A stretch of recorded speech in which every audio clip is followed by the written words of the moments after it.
going on, everybody? It's me, Purple Haze. Good evening, good morning, good afternoon. I know some of you, Marcus G9 Internet of Games, and Neil, I know you'll catch this on Friday mornings, your time. I just want to say welcome to everybody. I think, just as with every guest we have on the show, we're super privileged for them to tell their gaming journey. And this person, I think it's super cool how I met them. So as y'all know, my pretty much my entire August and first half of September was all Black Myth Wukong. And with that, I was getting tons of different channels recommended to me who were playing Black Myth Wukong.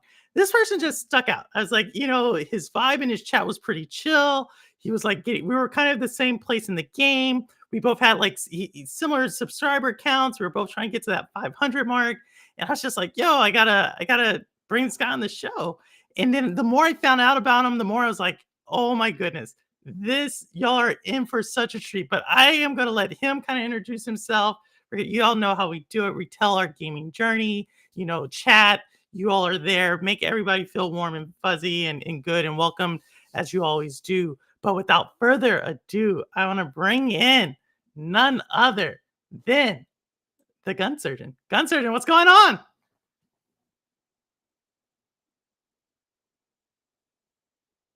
Oh no, we lost your sound again. Wait, can y'all hear him? Can y'all hear him? Is it just me or can y'all not hear him? We just did this. Yeah, I'm wearing my glasses, Rouser. Can y'all hear GunSurgeon? Try to do the test. There we go. There we go. Yeah, we were having a little technical issues coming into this. Hey, what's up? I'm GunSurgeon. Raymond is actually my real name. And yeah, I'm a one-handed gamer and I'm here to tell my story. Yeah, so if y'all did not hear that right, GunSurgeon is a one-handed gamer. We're going to be talking about that here in a second. As we go forward. But GunSurgeon, tell us a little bit about your name. How did you? GunSurgeon. That's interesting. So when Xbox Live started, I want to say 2003, Star Wars Battlefront 1. I can't remember the exact year of this. It's got to be 2003 or 2004. We were just playing a game, and my name was actually Just Chillin'. Just chilling. And I didn't really like it, but it was real quick. I had punched it in. I was trying to play the game. And sometime within that first week or two, somebody gave me the name. And it just stuck. And by Xbox 360 era, my friends didn't even call me Raymond anymore. All my gaming friends just called me Guns. Everybody's used their gamer tags. My gamer tag is probably older than at least some of your viewers. I mean, it's almost. I don't know. We're an old crew. We're all like. Oh well, then yeah. I mean, it's almost 20 years old. I mean, it's been a long time. But yeah, it was kind of random. Somebody just gave me the name, and it just kind of stuck. I'm not sure quite where he got it. He said something. I was playing with a handgun and something about surgical precision, and then it kind of put itself together and here we are 20 years later. Now, given I had two arms back then, so it was a little different. I was playing on console. I wasn't playing on PC. Obviously, accident 2012, been PC ever since. So yeah, and y'all, we're going to talk about GunSurgeon's been open enough. I know he talks about it on his channel if y'all ever get it there. And I'm going to link his channel. I think, Ambi, you have his channel. I'm going to put it in the description after the show. But, Ambi, if you want to grab it and put it in chat for anybody to go over there. Great. Like I said, really cool vibe over there. I like kind of how you do some of the reaction videos and you talk about it. So that's new. This was never meant to be like a job or to make money. So I just did what I wanted to do. So I did gaming. Did straight streaming, and then people in chat kept asking me to react to videos, and then I reacted to one video and it's got more views than any of my other videos. That stream ended up with 17 or 18 viewers instead of the typical 3 to 6. And then now every time those same people come back and they want me to do reactions again. So now I'm just trying to work it in. I'm trying to figure out, because look, I watch a lot of YouTube, but I don't react to a lot of videos. I like playing video games, but if it brings in people, I don't mind. I watch Asmongold. I watch all those guys. So, I mean, I don't mind doing it. But yeah, that just kind of popped up just recently. I did one reaction video months ago and it went nowhere, but I didn't do it live. I did it as a YouTube video. Yeah. It was some rabbit hole video. And yeah, so I was just like, I'm not going to mess with it. And then we did that one stream. And now every time I post as a reaction stream instead of a gaming stream, I get more viewers than when I do gaming streams. I like your sub. And just for anybody who's joining us, whether you're from GunSurgeon's community, if you're from the Purple Haze, one of content creators or the community here. So GunSurgeon, I just randomly ran into him one day during like Black Myth Wukong. It was like probably the first week of Black Myth Wukong. And he said at that time, he was like, "Hey, I'm a one-handed gamer." And sure enough, he's a one-handed gamer. He's going to talk about that as we talk about his timeline in gaming, and just what he's done for his community. I think is just super awesome. And he's like I say, he's a chill dude.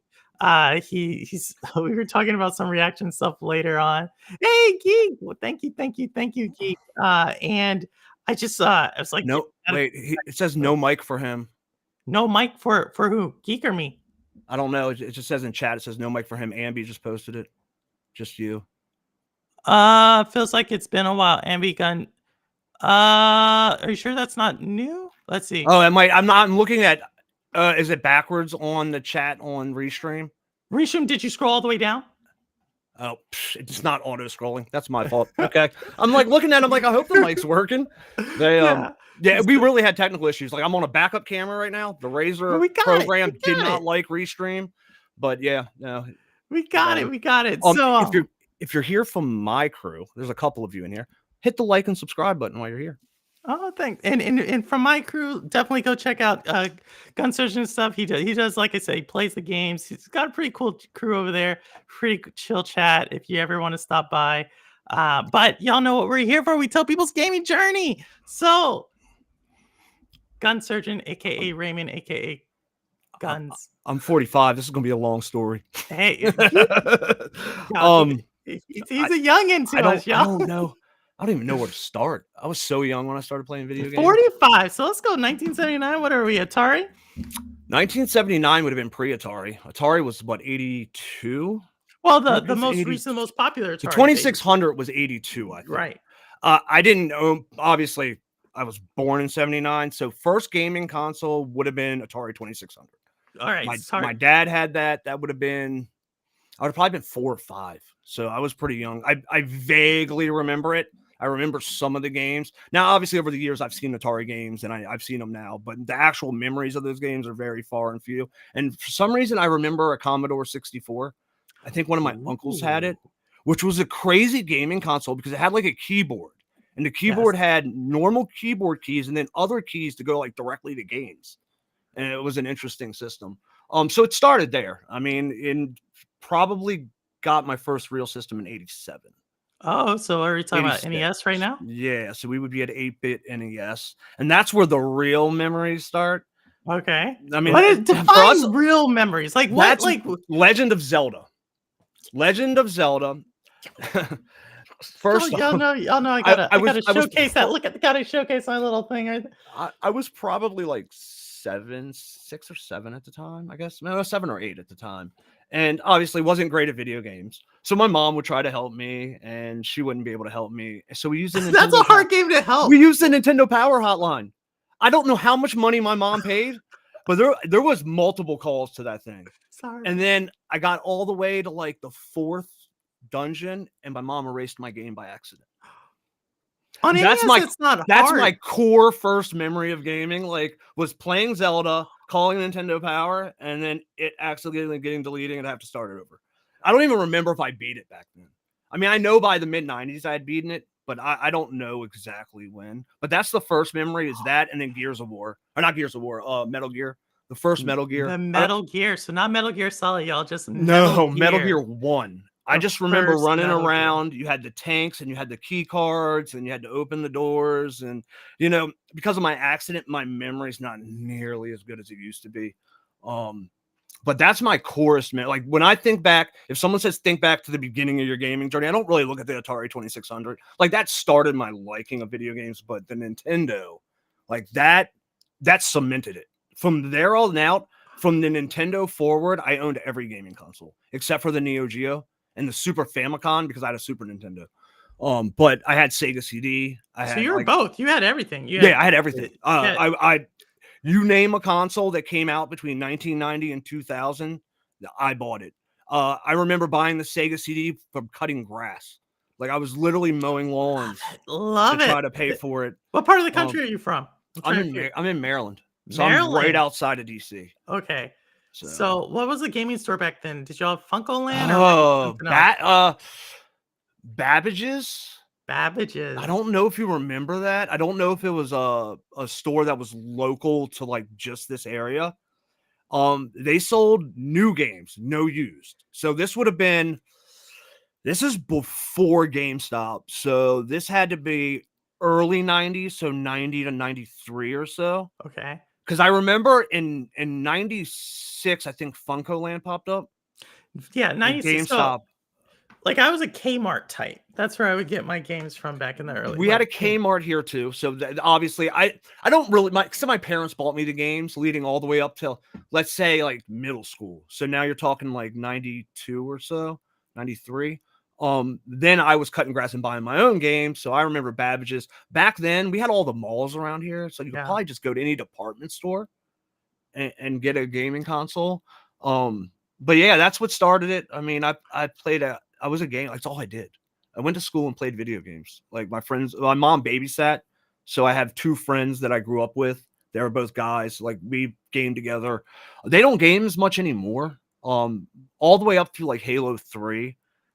And then as people got older, like the gaming friends just fell off. Really? Yeah, because most of them had kids and started doing other stuff and work and didn't have time to game. I made time to game. Like there was always time to game. And I got really into multiplayer and online, and they didn't. Like they got into like Halo Oh. 2, Halo 3 days. I was online on Xbox One. So I was playing the original Splinter Cell. I was playing obviously the original Halo wasn't multiplayer. It was Splinter Cell, Star Wars Battlefront, and the Call of Duty World War II. It was a World War II one. I can't remember which Yeah, one I it remember. I was. had the. Was it the one where you like start off going through the beach of Normandy? Yes. Ah, That yes, is it. that's yeah, Yeah. I do remember. That's like But yeah, 2003, they kind of fell 2004. off. But I mean, so through the 90s, I mean, Sega CD, I remember a lot because not many people had it. It had really, they were good games for the time. They were a little gimmicky because a lot of them used real life people in them. There was a game called Night Shift where you had to like put people in traps as they walked around a house. Let me go check this out. I'm pretty sure it was called. On the night shift. I'm That's not the sure song that comes exactly, to but my mind. that's the one game that I really remember for the Sega Mother. CD. I'm sure there was other games. Um, and then we get into the Nintendo 64 era. I skipped school the day Nintendo 64 came out. Rode my bike 6 miles to Funko Land to buy a Nintendo 64. I got home at 4 and my mom was waiting. Where'd the console come from? I bought it. Aren't you supposed to be at school? No, I missed school today. She didn't punish me. Like it was fine. Like I was doing okay in school, but yeah, I was like, nah, I'm getting it. Day release. I was there the moment they opened. I was at the So door. you were there for 64 when it first, when I was 64. there. There was no lines. I shouldn't have been there when it opened. There was nobody there. This was pre-lines when console. There was no console war. There was Like no when console war back no. 64. When consoles came out, there was no waiting for them. There was no pre-orders. There was none of that. The Like only you one just went to the store and bought it. I remember when Game Boy came out. There was like a little hype for that when it first came out. The first Game Boy. I don't even know what year that was. Oh man, I was That's like, old. probably in middle school right then, and I remember that was a thing. Because at first we didn't know what it was. It was like Nintendo. We knew what NES was. Yeah. And then we thought it was like the coolest I thing ever. definitely had a Game Boy. I don't remember the original Game Boy a ton. I feel like everyone got into Pokemon on that, and I didn't. I No, wasn't a I Pokemon missed player. Pokemon. Yeah, I I did missed too. Pokemon. It was all about Tetris. I, Tetris and I, Dr. Mario. yeah, I think Pokemon came out like right as I was going into high school, and I don't think it was appealing. Like I never watched the cartoons. Like I know a lot about it now, but I just back then I just didn't pay attention to it. No, Mm. yeah. I think when I think about the TV shows and stuff, like I remember the Mario Brothers TV show. I do Uh, remember that. I vaguely remember that. like that one, like where they had it was like real life people, Yeah, and it and then was they would go into CGI. like a cartoon. Yeah, I do remember that. That's old. That's mid-90s, I think. That was a Yeah, long time it's a ago. second ago. And then I remember there was like a Zelda cartoon. Um, but Link actually talked in that, which I I found remember out. the Zelda cartoon. That was that came on after schools. I remember that. That Yeah. was probably later in the 90s, 97 or so. I now I'm like thinking back at it. Like back Do- in the 90s, there were so many cartoons that were actually TV shows because So, you had a Sonic. You had two yeah. different types of Sonic cartoons. Well, if you want to get into cartoons, like I remember like late 80s, early 90s, you had G.I. Joe, you had so many Thundercats, you had so But dude, the kids that grow up nowadays, maybe they have good cartoons. I don't know. I have two kids, I have two daughters. One's 19 and one's 22. So they're older, but them growing up, it was all Blues Clues and Dora. no, Like that's we not had that's like yeah, we had Thundercats, we had G.I. Joe, we had Gargoyles, we had DuckTales, we had all of those DuckTales. cartoons. It's funny because I don't watch new cartoons, but every once in a while I'll load up YouTube and they have like 5-hour blocks of Looney Tunes. Like the old Looney The Tunes? old Bugs Bunny, Roadrunner, and sometimes I'll just put that on and lay on the couch and just scroll through my phone and just watch the old cartoons. I mean, no, I think, chat, what would you all say? I know some of y'all have kids, some of y'all have grandkids. And I saw you Geek the Sneak saying BXPX, back military days there. Geek, were you a military brat? I never think I asked you that, Geek. But yeah, I would say the cartoons of like the 70s, like when I think of like legit like 70s, 80s cartoon, there's one cartoon that comes to mind. Like people talk about Johnny Quest, Transform, like the original Transformers, not the ones Original that train, like came, yeah. No, like the the original. original. But the one that always comes to my mind, and I say this, and like kids nowadays have no idea what I'm talking about. Johnny Quest. I remember Johnny Quest. I You know, didn't watch it a ton, but I definitely oh, you remember it. didn't. It was like a mystery. It was like the maybe that's It why I like mysteries so much, y'all. and it depends upon where see, so right around 94 as I went into high school, life got a little weird. Like I got into I I lived in a low income neighborhood. So we got into a lot of trouble. So my gaming history between like 96 and 2000, like I would play games, like I'd get games when they come out. Me and my that was about the time when we were older, our friends, we would like play different sport games for money. It'd be like $10 a game, or we played fighting games for money. I mean, we lived in the hood, so we didn't have a lot to do, but we got into a lot of trouble. So from roughly like 96, so the PlayStation 1 era, 96 to 2000, I didn't game nearly as much, but I was a teenager. Like So you kind it of like was music. girls, weed, and like we just, doing teenager things. If we were playing video games, it was after, going out with friends and getting all messed up and coming home and playing video games. So, but No, that all ended in 2000 when my first daughter came. So, oh, so and daughter. that's when the gaming went hard because so I graduated high school in 97. I did community college for 2 years. I stopped and then I met my wife, my current wife, and I got her pregnant like 2 weeks after knowing her. Oh, And so once we had the kid, so the kid came in 2001 in October. So October 16th, I think. I can't even remember. Anyway, so like October 16th. So exactly 1 month later was Xbox One release. So I was working full time. I had to sit at home with the kids. So day one Xbox release, I bought it at Montgomery Ward. So oh I my stood in good line. I don't Montgomery even know if Wars. Montgomery Ward exists anymore. I They may know be it completely was like gone. bought It was a out like department store. And Montgomery Woolworths and Montgomery Wars, like all that is like we old. Like we were getting into the era of pre-orders. So pre-orders existed and I hadn't pre-ordered it. So I was like, I'm gonna go stand in line. And they opened at 9. I showed up at 7 in the morning and nobody was there until like 15 minutes before they opened. But right then a bunch of people showed up and they only had 2. So me and the other guy got ours when we were out. And then of course I'm working full time. So I work, I come home, wife goes to work, I'm watching the kids and playing video games. And that's literally the next 20 years of my life. 20 Like, something years. yeah. So, I mean, Oh my it's a lot different now. 2016, 2017, things started changing a little bit, but I mean, working full time and raising kids, broke.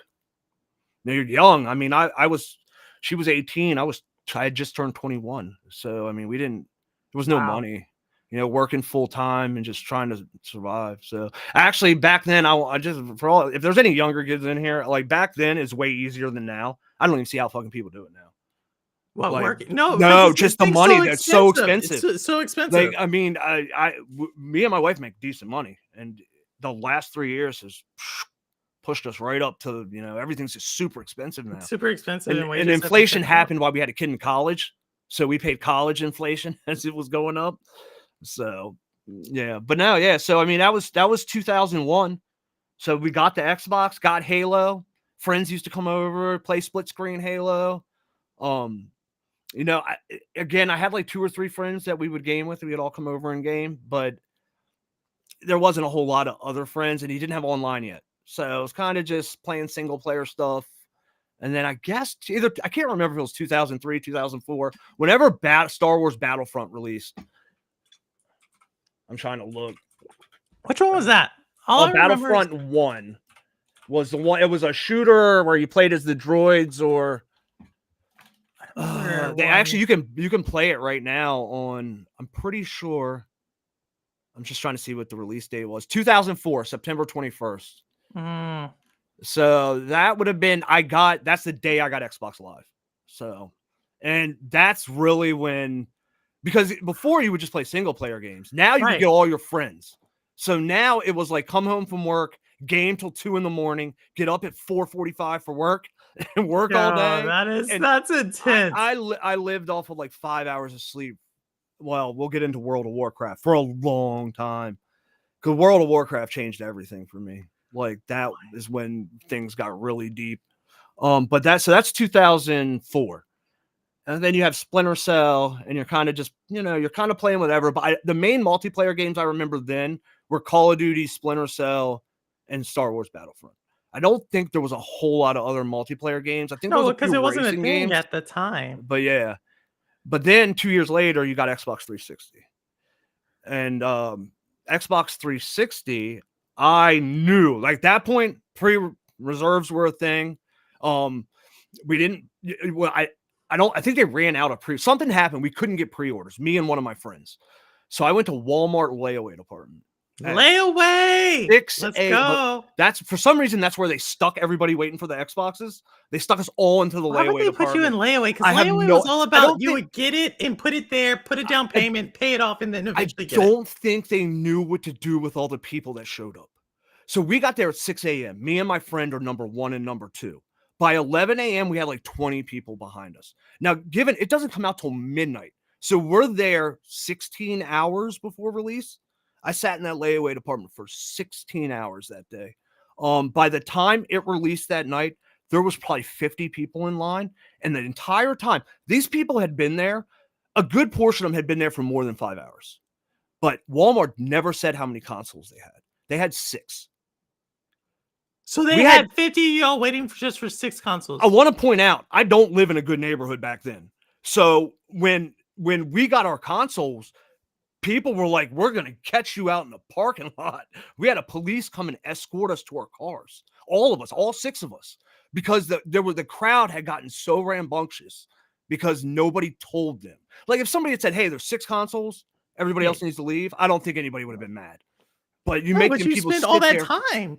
You sit there for all those hours. Well, now they're angry at us, and we didn't do anything. So anyway, the police came, they escorted us to our cars. We made it home fine. And that started the Halo 2 era, and that was just online multiplayer, 24 hours a day. By then I had my second kid, and they were 2. I had my in 2005. I guess they were 1. So I was kind of babysitting, but I had my older daughter, so like I was able to play quite a bit of games while watching He's the like, kids. he had the 4-year-old checking in on the newborn. Yeah, no, I mean the newborn slept most of the time, so that wasn't that hard. But like as she got older, like having a kid that was 4 years older than the youngest one, they would always play together because they were sisters. So it made it really easy to just leave them in the bedroom and let them do their thing. But yeah, so there's lots of late nights, lots of multiplayer gaming. That's from like 2006 to 2007. Now, obviously, I played console multiplayer all the way through to my accident. But in 2007, I found World of Warcraft. Yeah, that's about to say 2007, 2008. That's when a Okay, lot of my soldiers I went to want to start Warcraft. with how much World of Warcraft. time I have played at World of Warcraft. My Uh-oh. one character has 900 days played. I So stopped playing in 2020. I had 3 years played out of 12 years. wait, so this is No, like 14 years. hours in the game. Hours in the And game. I didn't Nine. leave my game on. So I lucked out. I had a job where I could sit at my computer most of the day. I probably played 8 to 10 hours a day Oh, every World of day. Warcraft. Yeah, I mean, Wow. I had a job that allowed it. I was a so so I for work, I was an auto mechanic. My dad was an auto mechanic. I got into mechanics, realized there was money in it, but not a ton, and I got into property management, Okay. which was like dealing with the maintenance guys. So I knew how to fix, like I knew plumbing and electrical and all that stuff. And I was doing that, and I was at a property that my apartment was at. So I sat in my apartment all day. And if there was a problem, I came out, or if I had to show an apartment, I came out. But other than that, World of Warcraft was just going nonstop. And that I found it right before Wrath of the Lich King came out. Wrath of the Lich King released. I found my first guild. I got into progression rating. So I got in with I was a Death Knight, which was the newest character. I was the number one Death Knight on the server by accident. I guess because I was playing it so much. Yeah, you're playing it a ton. Yeah. So I ended up as the number one Death Knight, and I actually ended up as the number 3 Death Knight in the United States during the beginning of Wrath of the Lich King. And then I started switching off characters, so I didn't play that particular character quite as much. The Death Knight is the one that has all the hours, though. That's my main. It's always been my main. I tanked. Well, I DPS'd it first, but then towards the end, I was tanking and just doing groups, and because I fell out of the progression rating, so I was building my own pug raids and just doing it. But that's 2007. So from 2007 to 2010, 2011, I progression rated. That's 4 nights a week, 4 hours a night. You miss, you get kicked out. So it's a very hectic schedule. It did cause a little drama between me and the wife. Not so much drama, but it was a lot. It's a lot because you got to keep a schedule. You're spending So that. it was Sunday, Tuesday, Wednesday, and Thursday, and it was from 8 p.m. to midnight. Yeah, so And like family time, you're playing like the game. well, I mean, not family time because I work from home, kind of, so I'm always home all day. Okay. But you're right. Yes, it would have been family time. But you got to. I'm 24 years old, raising a family. I didn't know what to do. I was a kid. No, I know. Yeah, Well, it's when you crazy. told us Like you had the kid at 21. and when you're a kid, like especially for me and my wife, when you're that young and you have kids and you're actually a responsible person that watches your kids and works and doesn't go out, you lose a huge portion of your friend group. You lose a huge portion of your life. Like when me and my wife were for most of our lives, there's no clubbing, there's no going to festivals with friends, there's no vacations with friends. Like I had 2 kids by 24. She had 2 kids by 21. And so there was, by the time she was old enough to drink, we're raising 2 kids. And I worked. She didn't. I made her a stay-at-home mom. I worked full time, some days 12 to 16 hours just to make sure. Come home, raid for 4 hours, sleep for 4 hours, repeat. So it was a lot. Raising a kid, like that's one of the, I'm happy I raised kids early. I do kind of find it weird that I missed my 20s, but I was broke then anyway. Now I'm not broke, and my kids can take care of themselves. I know, And like your kids are grown, right? Yeah, You they're just grown. said- Yeah, they're adults. Like, I mean, one's a college graduate from Towson University, and the other one, Congrats. she graduated high school, wasn't sure about college, and she works at a beauty salon doing makeup and hair stuff. That's what she likes doing. Now she's talking about college, which I mean, I'm okay with it. I don't. It's going to be really expensive, so I'm not looking forward to that. So, but so that's World of Warcraft 2007. So for 2007 to 2010, obviously I played Halo 2, Halo 3. That was my go-to game back then. So consoles was shooting games. Right. So you were on Xbox, which was like that was what they were known for back then. Yep. Like, and I was an Xbox guy, not a PlayStation guy. I did own a PS3, a PS4, but I owned them to play the exclusives, not for online. The online, I don't, because of when I had my accident, like the new Sony Live stuff, I don't know a lot about, but 2007 to 2012, Xbox Live was way better than Sony's live service.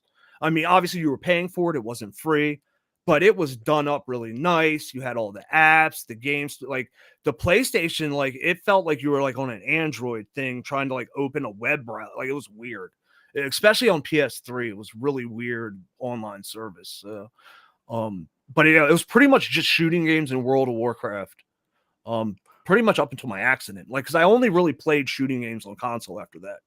And then I didn't play any other real like I played like Morrowind, Oblivion, like some of the big games.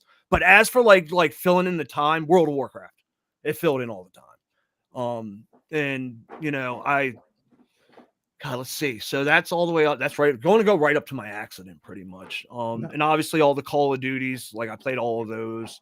I did. Oblivion was one of the big games I played a lot. I put a lot of time into Morrowind. So I played the original.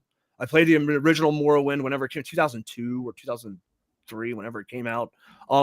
That game was hard. That game, I don't have a ton of memories of that game for some reason, but I remember that they would be like, hey, you need to go talk to the NPC in this city. And that's it.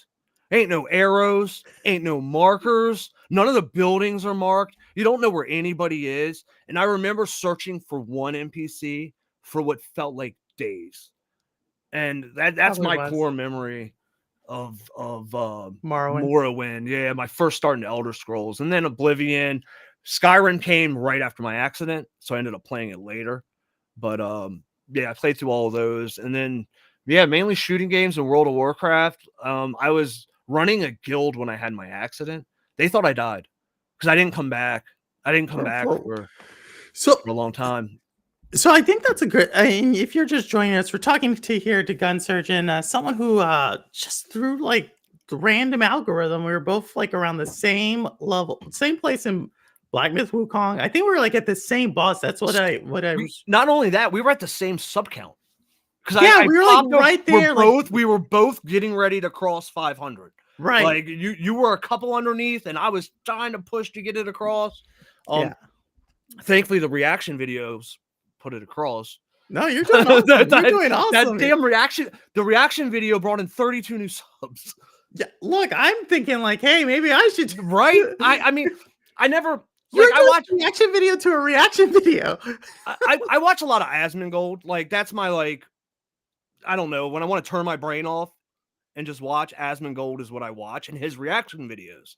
So I was like, I mean, like, you know, and I think one of the first videos I reacted was a reaction to him reacting to a video. Yeah. And just because I didn't know what else to put up. And then thankfully people showed up and started like recommending stuff. And I've only done a couple. I've been recording them. I haven't posted them yet. So I've actually recorded all of them to post as normal YouTube videos. Just haven't got her. You'll find out. I'm the reason I live stream is because I hate video editing. Oh, I think that's why a lot of people live stream. Yeah, it's such a tedious task, and I did it. If you go on my channel, you know I have a lot of videos. So we'll get to that later. Let's go back to the accident because that's going to be in the future. So 2012. 2012, y'all. So if y'all remember, GunSurgeon told us initially that he is a one-handed gamer, which I think is just. Yeah, I'm sure you're going to tell us all about like your community, how you've brought them along as well. But tell us, if you don't mind, like, can you walk us through the day of the accident if you remember that? Yeah. So what was going on? So leading up to the accident, so at the time I had left my property management job. So I worked for 2 years as a roller coaster technician at Six Flags, and that's the job I was working at the time. I'm trying. Wait, you said a roller coaster technician? Yeah, I was a roller coaster technician. Yeah. So I was working a really dangerous job. Never got injured on that job. But then the actual accident has to do with work. So. Okay. So anyway, so August 19th, 2012. I got a call to go into work at like 11 o'clock in the morning on a Sunday. And I didn't have my car. My wife had gone to the farmer's market. Like in 2012, we're still broke. We have one car and I have a motorcycle. And I got on the motorcycle. I drove in. I remember getting to work. I was only there for like 15 minutes. Somebody was locked out. I let them in. I left work. And okay, so I'm going to tell the story. Y'all have to understand that from the moment the accident happens, for the first week, I'm going to be telling you firsthand accounts from other people because I don't remember. So what I do remember, I remember leaving work. I remember I'm driving down the road the accident happened on, and it lightly started to rain. I turned my headphones on, and that's the last thing I remember.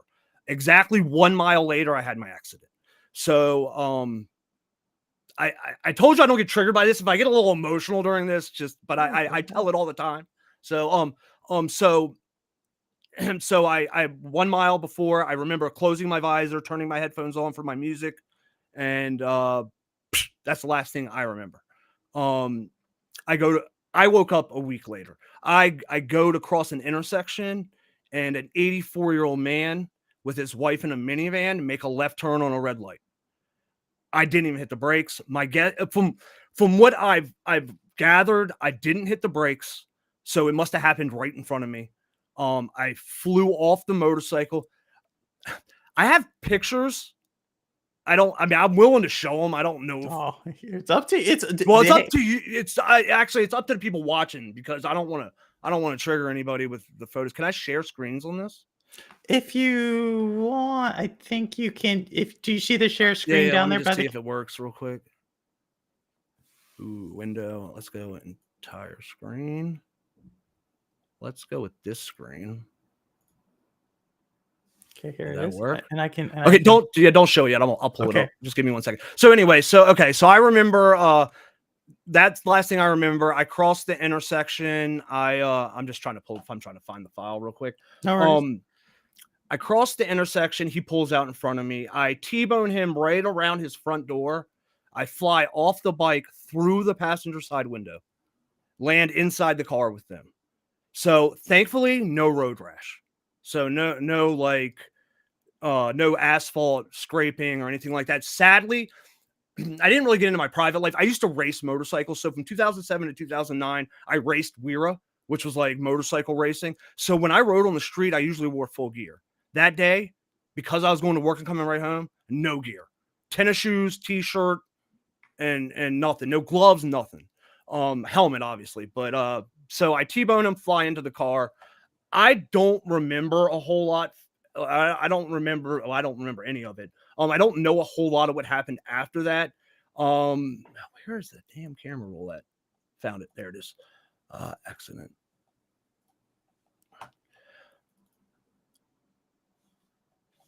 I want to pull this up on the other page. Sorry. I know I'm doing this slow. No worries.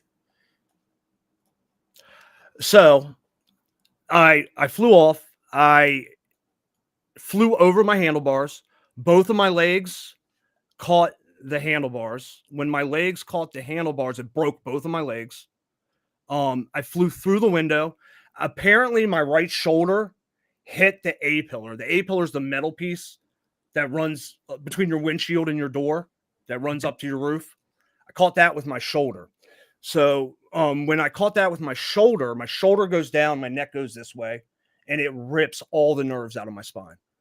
So we're going to get into the rest of the accident, but what it leaves you with is paralysis for any of the nerves that are ripped off. And before we show that, let me see. I have the bike pictures around here somewhere. I had pictures of the bike. I don't see them now. So anyway, and then the picture you got right there, you're welcome to show it. That's the first picture of me after the accident. So y'all, we're going to show this. So if you're triggered, just trigger warning there. Wait, there we go.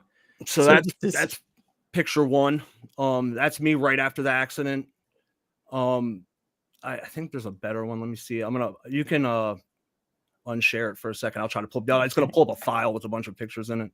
So anyway, so that's it. Actually, I'm not even going to show the other one because the other one's a little bit more bloody and shit. I don't think we want to show that on stream. Anyway, so that's it. I had pictures of the bike somewhere. But anyway, so I flew over, broke both my legs. So I end up in the hospital. I'm awake the whole time. I don't remember. But EMS, I was awake when I got to the hospital. They do, I think, a medically induced coma. So they put me under. The injuries are catastrophic. So I broke my entire face. My face is completely reconstructed. I broke, the total was 17 bones.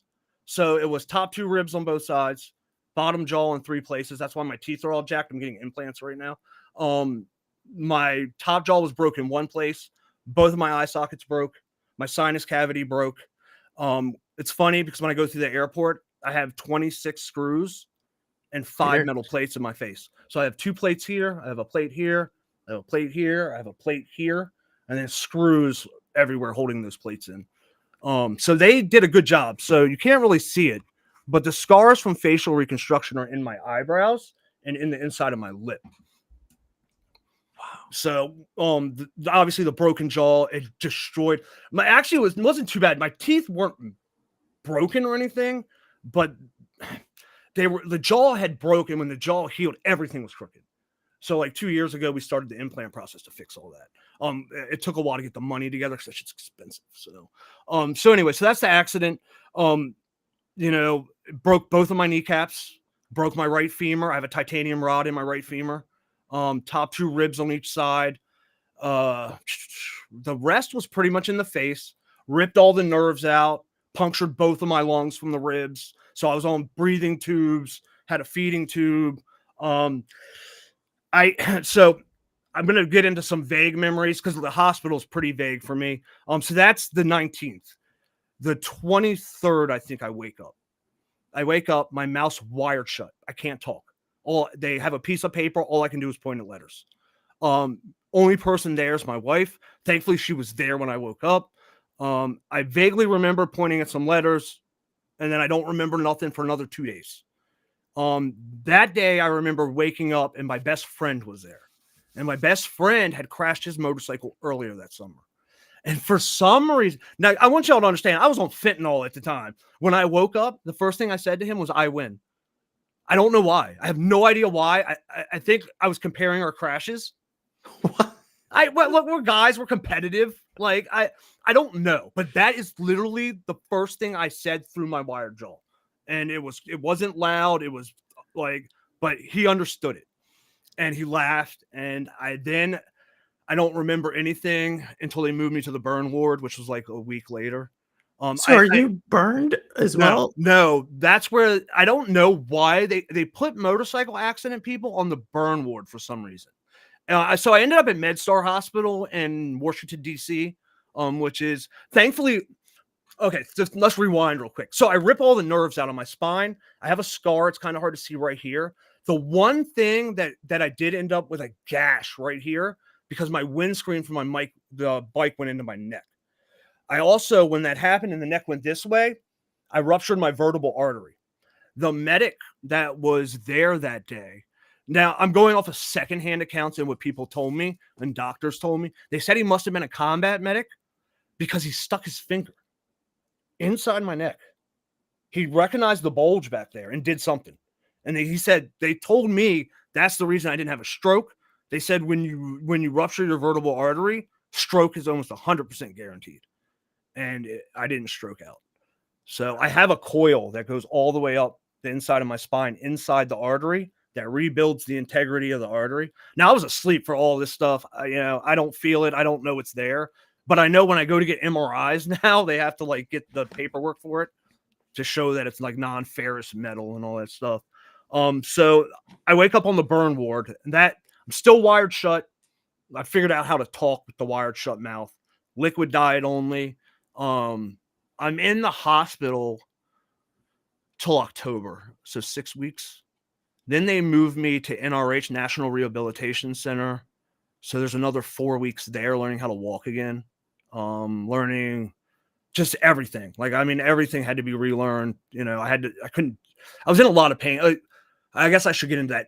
I have constant nerve pain. I don't know how to explain traumatic. It's called a traumatic brachial plexus injury. I don't really know how to explain it to a lot of people, but this is the best way I can explain it. My doctor was Dr. Alan Bellsberg. He's one of the best neurosurgeons in the country. I ended up at Johns Hopkins. Thankfully, because it was workers' compensation paid for all the medical bills. Oh, wow. If that hadn't happened, I wouldn't be sitting here right today. My medical bills ended up being about $3 million. So for the 6 weeks in the hospital and then the 3 weeks in rehab and all that, thankfully it was all paid for by workers' compensation. I ended up at Johns Hopkins. The best way to explain it is so where all your nerves come together in your shoulder. That's called your brachial plexus. If you anybody that has diabetic nerve pain, if we have an older crowd, will know you get that tingly burning sensation. I have that times a million in my arm 24 hours a day. So I'm on a bunch of pain. I'm not on pain meds. I'm actually on anti-seizure medication, but somehow it works for nerve pain. That helps control it a little bit. And if amputee was in here, he could explain it a lot more. But that neurosurgeon explained it the best. He says, I deal with people from Iraq and Afghanistan. He said, I had a patient, quadruple amputee, in an IED, blew all of his limbs off. He didn't care about any of that. He just wanted the pain from the brachial plexus injury to stop. Now, he underwent a very risky surgery called DRES surgery, which I've been offered and said no to. It's called dorsal root entry zone surgery. And they literally cut the back of your neck, remove the plate off of your spine. They go in and they cauterize all the little nerves, and then they put it back together. It has a really tough recovery, and it reduces the nerve pain, but there's no guarantee it's 100%. There's no guarantee it doesn't come back. And it's just a risky surgery. And I was able to control it enough with meds that I was like, wow. I have the one thing I do have, like I had PTSD and night terrors after. I don't like hospitals anymore. I do my best to stay out of hospitals as much as I can. So I get anxious when I get inside of hospitals. So that puts us at what? I get home. So I get home, the chronic pain from October, the end of October through February 1st, I'm at the doctor almost every day trying to get pain under control because we couldn't figure it out. At that point, they had me on 100 milligrams of Oxycontin 3 times a day. I was so doped out. I couldn't think straight. I couldn't do anything. After going through a bunch of pain managements, we ended up at Johns Hopkins, one of their pain managements. And he was like, let's try this mixture. It's it's not really made for nerve pain, but they say it works. They tried the mixture. It worked. I've been on it ever since. It's controllable. People on my stream will know if you see me pressing on my neck like this or looking down to my left, that's when the nerve pain's kicking up. For some reason, when you look, it stretches it out, and it doesn't make the pain go away, but it changes it. It makes it not so intense. So does pressing on it for some reason. I don't know why. So that put us in figuring that out. And then in February, I meet up with my neurosurgeon, and they get me ready for nerve transfer surgery to try to get some movement back. I don't know if I can show it, but I can move it up and down a very little bit from that nerve transfer surgery. So what they did is they went in and they took a nerve that was attached to kind of your back and your rib right on your right side. They transferred into here. And then your brain is kind of supposed to rewire and learn that if you flex that muscle, it flexes your arm. My brain never figured that out. If I want to flex my arm, I have to flex my stomach. It's very weird. It ended up serving no use to me. It was a successful surgery. I don't think I would have done it again because it really didn't add anything. And I think it increased my pain level because it added a sensory nerve to that arm. So we're 6 months out of the accident now. I have that. And then after that, it's all recovery. I end up, I don't know. Do anybody remember Christopher Reeves? Yes. Superman. Yeah. So I ended up at Kennedy Krieger Institute. That's where they took Superman when he broke his neck.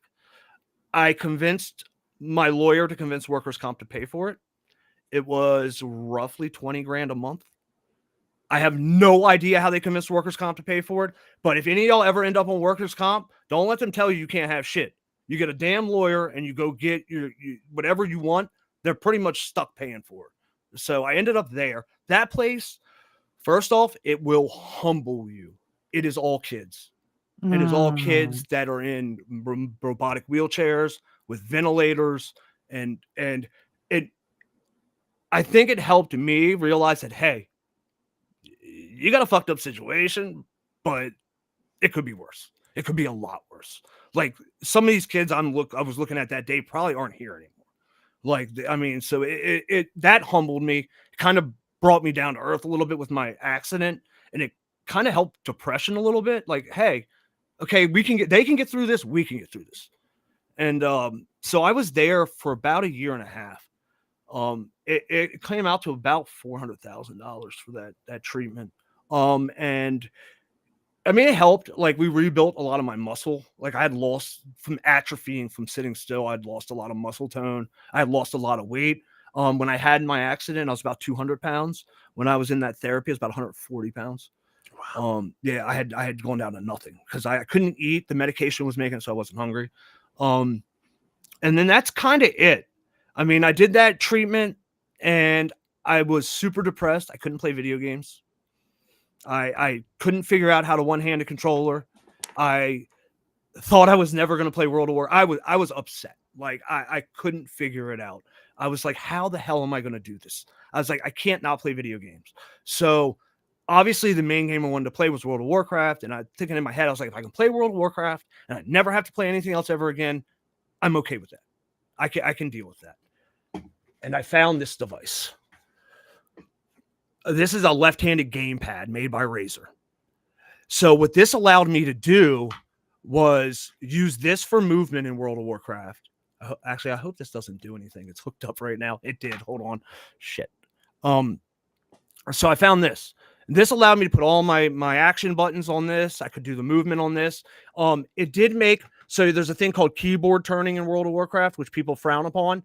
I was a keyboard turner by force. So what I would do is I'd set it right next to my mouse. And when I had to move, I would jump on my mouse real quick, move, jump back on the gamepad. And that was all of 2013.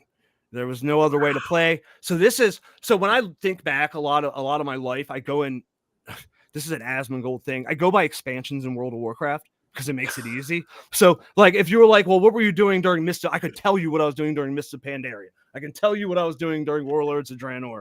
So that was Mist of Pandaria. So that was 2012 in August.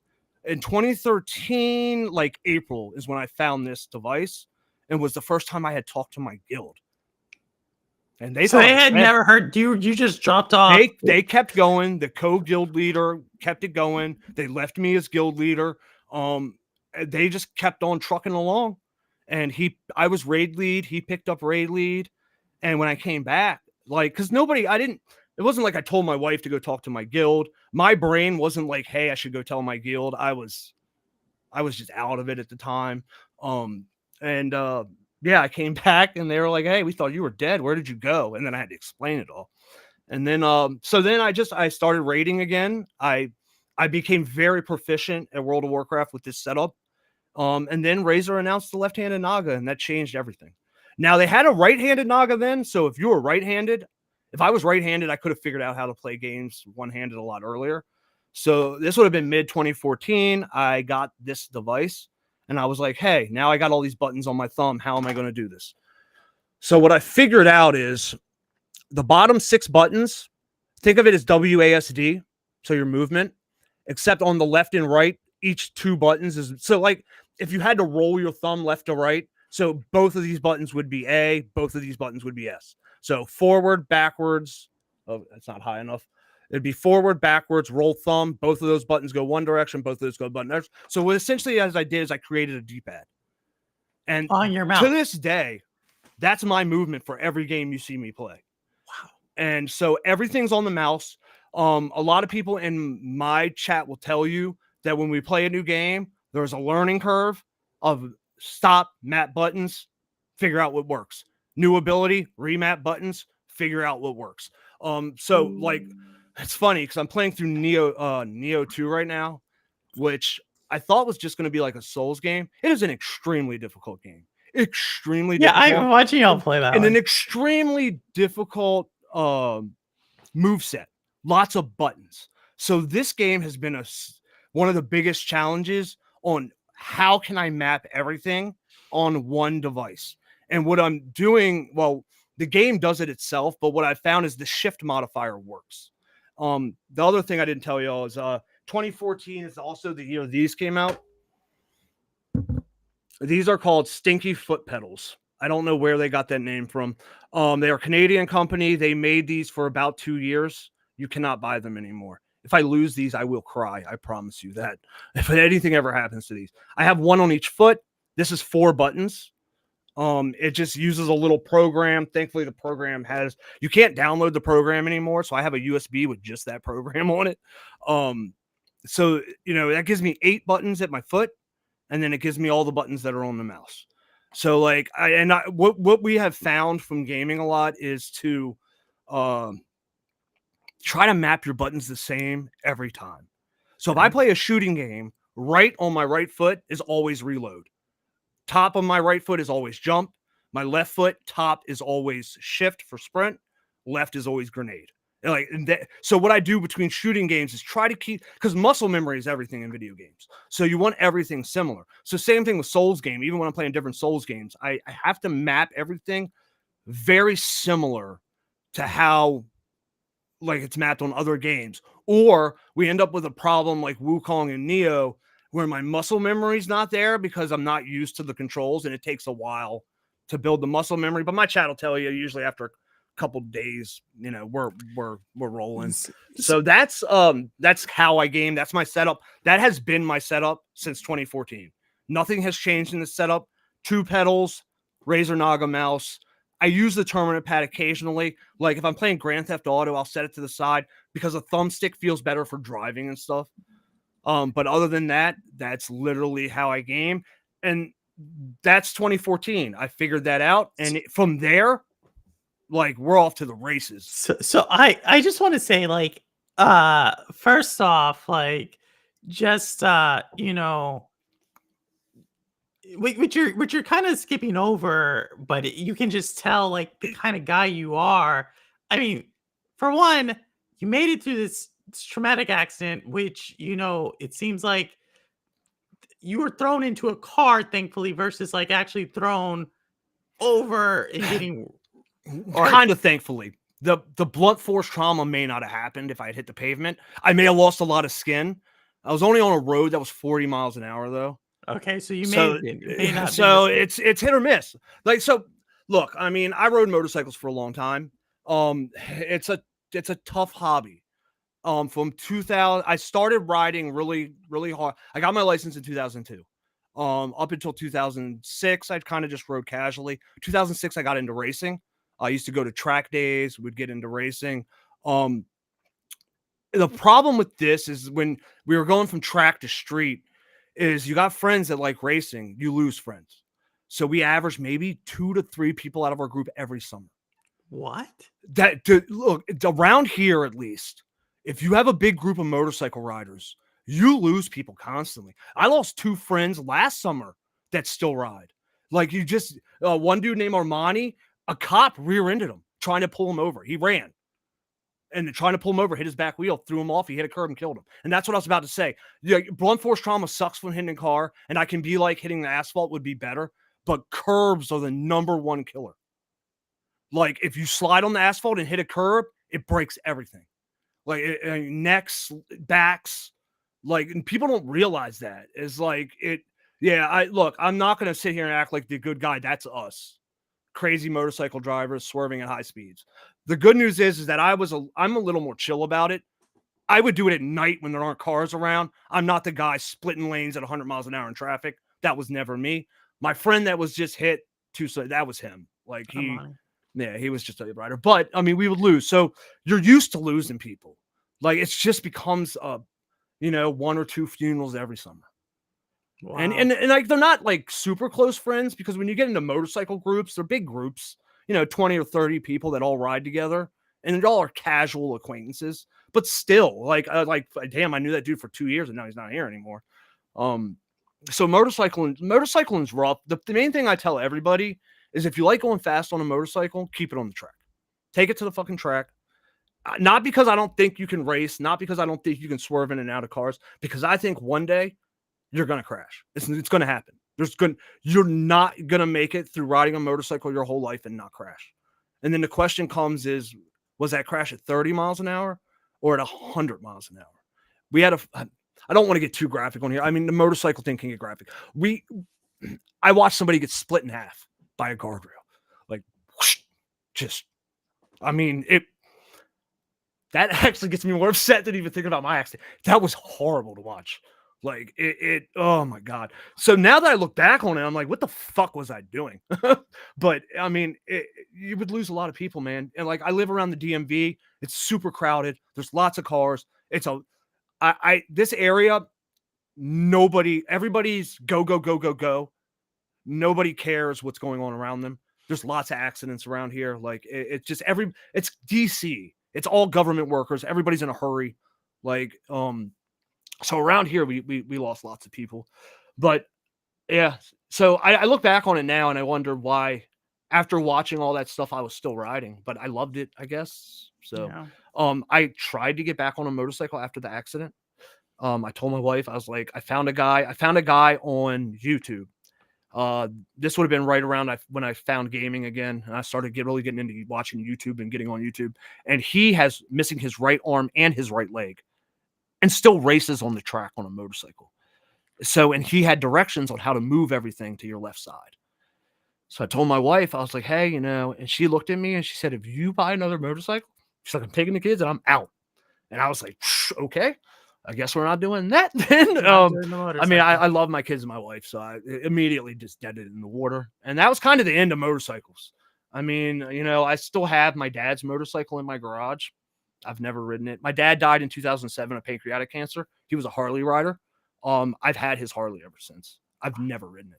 I mean, I guess I rode it a couple times right after he passed, but I rode cross rockets. It really wasn't my thing. And then I had the accident. I can't bring myself to sell it, but I'm not going to ride it. I don't even know I haven't started it in years. I don't even know if it starts. So, yeah, so that's kind of the end of motorcycling. So 2014, we found gaming again. Gaming, and I don't know when my first YouTube videos are. They've got to be right around 2014, 2015. And watching Twitch. I don't know why. I never really took YouTube seriously. I never took like, I would stream for fun, like to friends or whatever, but I never tried to make money. I really didn't care at the time. I was disabled. Like, I was dealing with so much other stuff. Like, I was still trying to figure out how to game and stuff. And yeah, so that's 2014. And then I made my first one-handed gaming video. And if you go on my channel, I think it's back in like 2015. That's my first video that ever got views. I think I had like 18,000 views.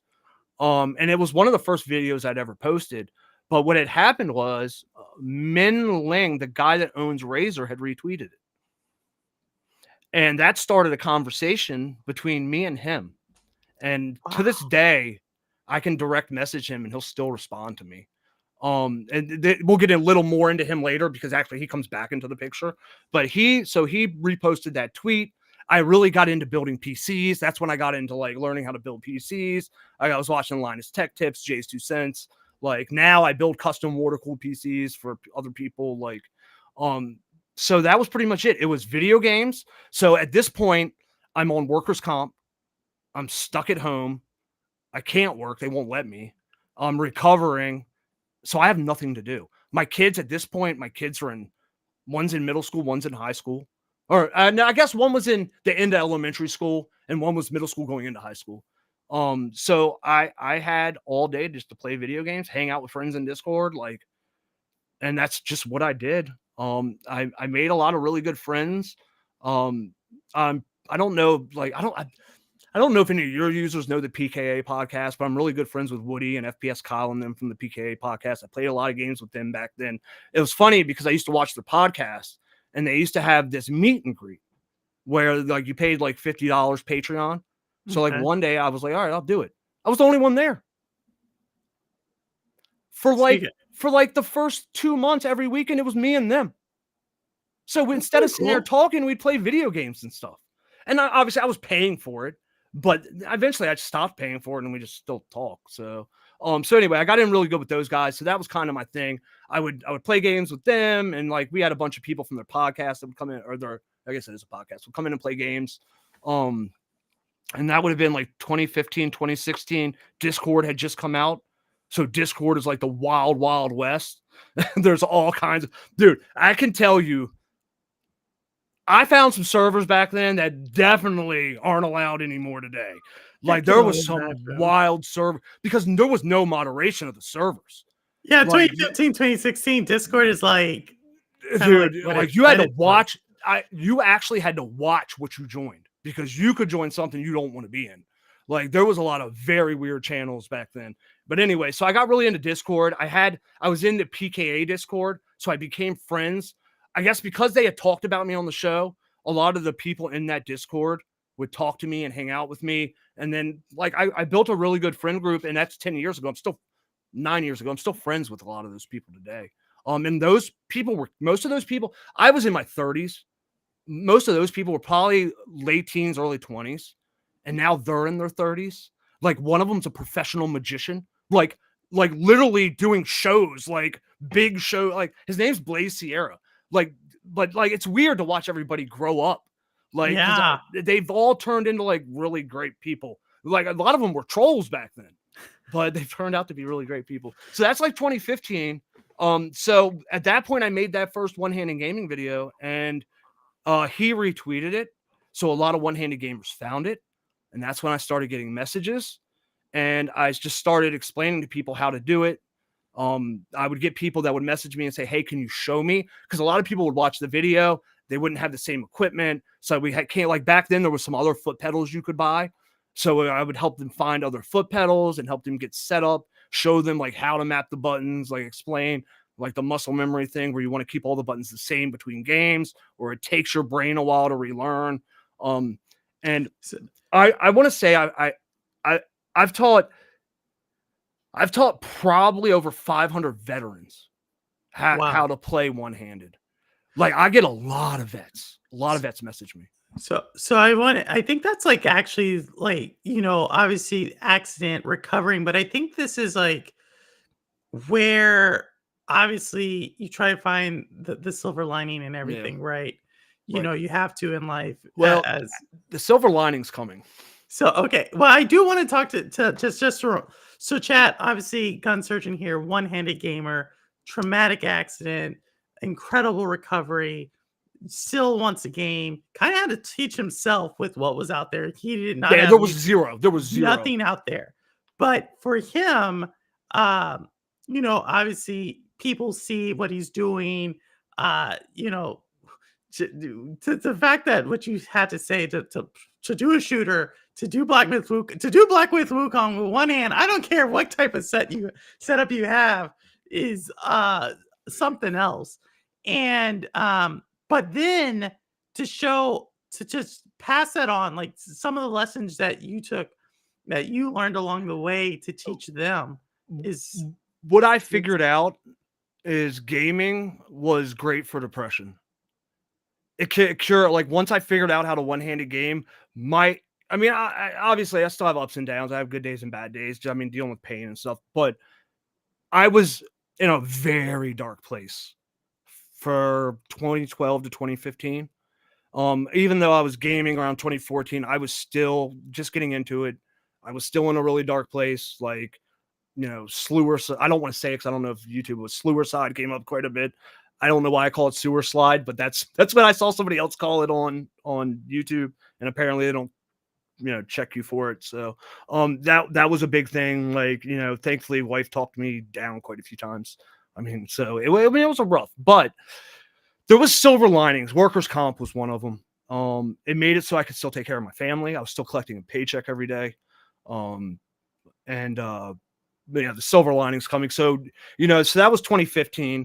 Built my first computer in 2015. Made my first, it's a shitty computer build, but my first computer build. And actually, well, I don't know. My guy saw it the other day because the case exploded. The game. We almost didn't have this. My computer tanked on me on Tuesday. So it's all, I don't know if I can really show it. It's a completely liquid cooled computer. Yeah, nice. So what happened was I went to go live Tuesday afternoon at 4 p.m. I hit the button and the pipe on the bottom of the GPU popped off and sprayed fluid straight up in the air like a volcano. On my community tab and in my shorts, there's a video of it. So it thankfully it only blew up my power supply unit. So I ended up cleaning everything, putting it back together. It killed this 1600 watt power supply, which kind of sucks because all my wires and stuff are custom for this. All of that. So what I did was they discontinued this. So to buy it new now is like $800. I found one used with no wires on eBay for $75. I ordered that. And right now, you can't really see the back of my PC is completely open. There's a power supply just sitting on the outside of it as a backup, just running a backup power supply right now. But yeah, so this almost that I was panicking. I was like, I got an interview on. I don't have no computer. Oh, we would I have, was like, you well, I know. have a laptop downstairs, but nothing is set up on it, so it's not set up for any Oh, of this. So, GunSurgeon, you know, we could but yeah, anytime. so yeah, that was a bit chaotic. So anyway, so I built my first computer. That was 2016. Also, 2016 was settlement year.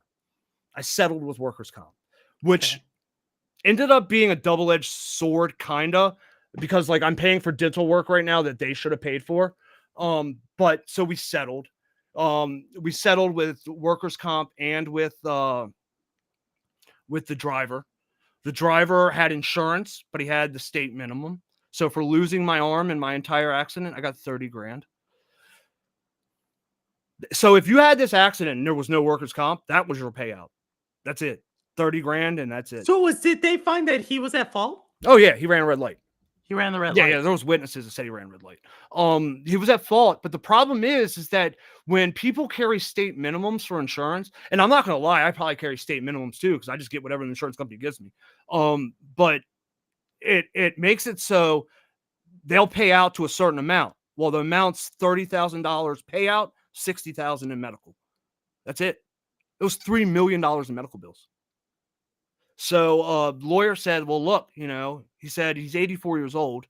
He said we go after his estate, but he has a wife. No judge is going to take his house. He's like, no judge is going to take his wife's money. Like, so he's like, you could go after their estate, but in the long run, the amount of money it's going to take you to get it, you're not going to get it. And I didn't want to take an 84-year-old man's house. Like, I mean, I had my accident. It sucks, but I'm not trying to make a man home. Like, you know what I mean? Like, I have grandparents. Like, shit, I wouldn't want to make them homeless. Like, but there's a silver lining. This is a weird silver lining. So I took that $30,000. Actually, it was $34,800 exactly. And in June of 2016, I put it in NVIDIA. Oh shit! For $34.80 a share. Let me see if now, I can do the math. I'm gonna state this right now. I'm blessed and I'm lucky. You said the 2016? Yeah, 2016. So, this house is paid for. My cars are paid for. This is the reason I can sit here and do this. Like I'd never have to work again. Like Is it still in NVIDIA or you took it? No, it's out now. Mainly because NVIDIA's it's the most valuable company in the world. Yeah. When you're the most valuable company in the world, there's not much place to go. So I mean, we made a small 7-figure investment. So I want to tell chat. So like, obviously I know you wrote like. So I've never been that successful with any of I've had a couple backers. I put it in NVIDIA because I liked NVIDIA. I had no idea. The only clue I had was at that time they were getting ready to put the chips in the Teslas. So I was like, okay, Tesla's going to buy a bunch of chips, NVIDIA. Yeah. And I left it there till 2021. So I missed some of it. I missed some of the splits and stuff. So 2021, I can still probably so you basically got a 10 bagger, 10, 12 bagger around that area if you took it out into it. So y'all, for everybody, in stock, especially in the trading world, we use the word bagger when you get 100% of something, like a 1 bagger, 2 bagger, 3 bagger. Oh, right? it was 100%. No. So it was 1,000. So you got 1,000. You got about 1,000 to 11. Okay, put it to you like this. So the reason we took the money out was I at the time I had day traded. I had played with the stock market. Like I knew how the stock market worked. Like I had bet. During that upcoming, I pulled some money out of NVIDIA to play with. Lost $70,000 on a fuel company. It was a shipping company that ships fuel, and it was supposed to go up, and their boat sank, and it tanked it. And it's funny thing is that I was fine. I get up to go to the bathroom. I come back. I'm down $70,000. So I lost a chunk right there. But and amputee will tell you this. That's the day I stopped playing in the stock market. I stopped there. We all have our stories. But so I did. So I ended up lucky. I'm blessed. I'm lucky. Look, it wasn't. I'm not gonna sit here and say I knew what was gonna happen. I didn't. It didn't make me like we're not filthy rich. Like, because I did, we pulled money. My daughter went to Towson University, paid for. She has no debt. We bought our house. My cars are paid for. Like a couple of the guys know on my channel, I do car stuff. So I mean, I have decent cars. But so I mean, and there's money in the bank that allows me to do this. My wife works full time. She didn't want to stop working. Like, and she probably shouldn't. We need health insurance and all that shit. Like, so she's an accountant that works from home. She's an actual accountant. She's not OnlyFans. She's an actual accountant. She works for DOD. I promise.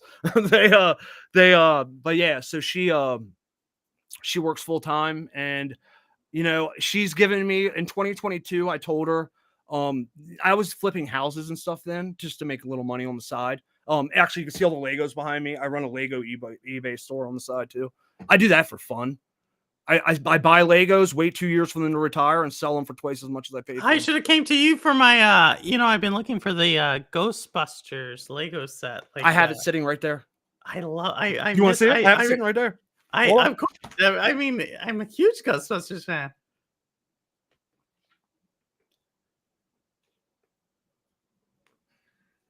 This is so cool, y'all. So if you're just tracking, I don't what know I which wanted to say, Ghostbuster ones you were talking about, but oh my goodness, nice, the Ecto one. it's funny. So what happened was me and my daughter used to build Legos. And while I was building them with her, she wanted a set that was retired. And it had only been retired for like a year. And I realized that the price of it had gone up by like 40%. And I was like, all right, bet. And this is like, we had been building Legos for years. So this was like 2020. So I would just figure out what sets are retiring that year. I buy those. I wait a year. I dump them on eBay and rinse and repeat. And it's, makes a couple $1,000s a year for nothing, just for effing around. It's just for it's literally just for fun.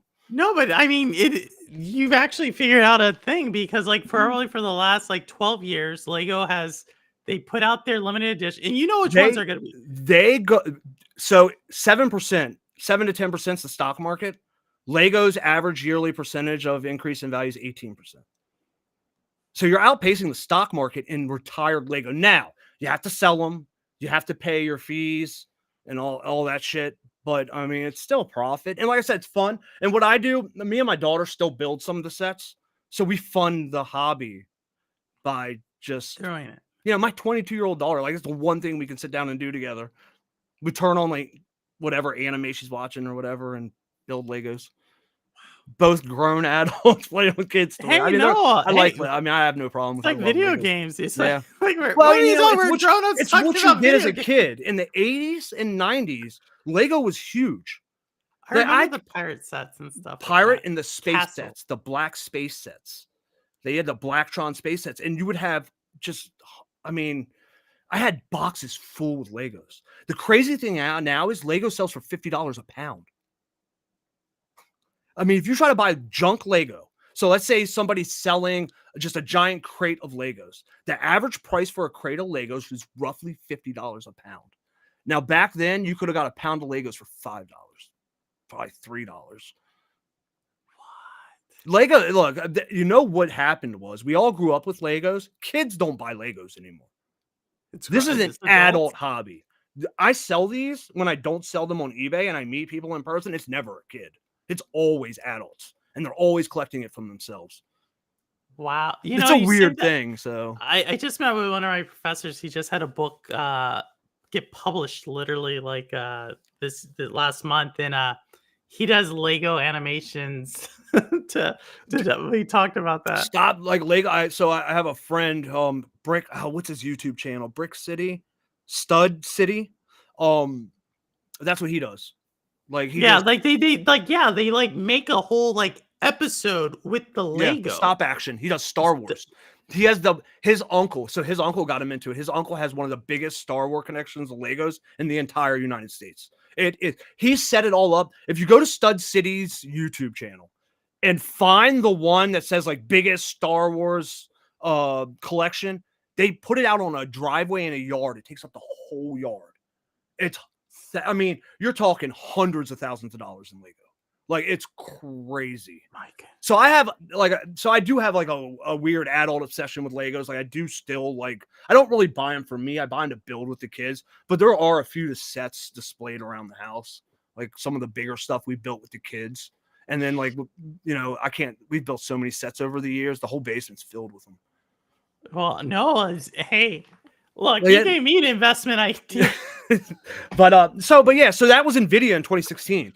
And I didn't touch that money. That stayed in NVIDIA, 1,000 shares till my daughter started college in 2021. Then we had to start pulling because all of our money was there. Like, we had a small savings. And like we were like, I was no longer collecting workers' comp. So I wasn't making any money. My wife was working. So that was the only money coming in. So our monthly income was low.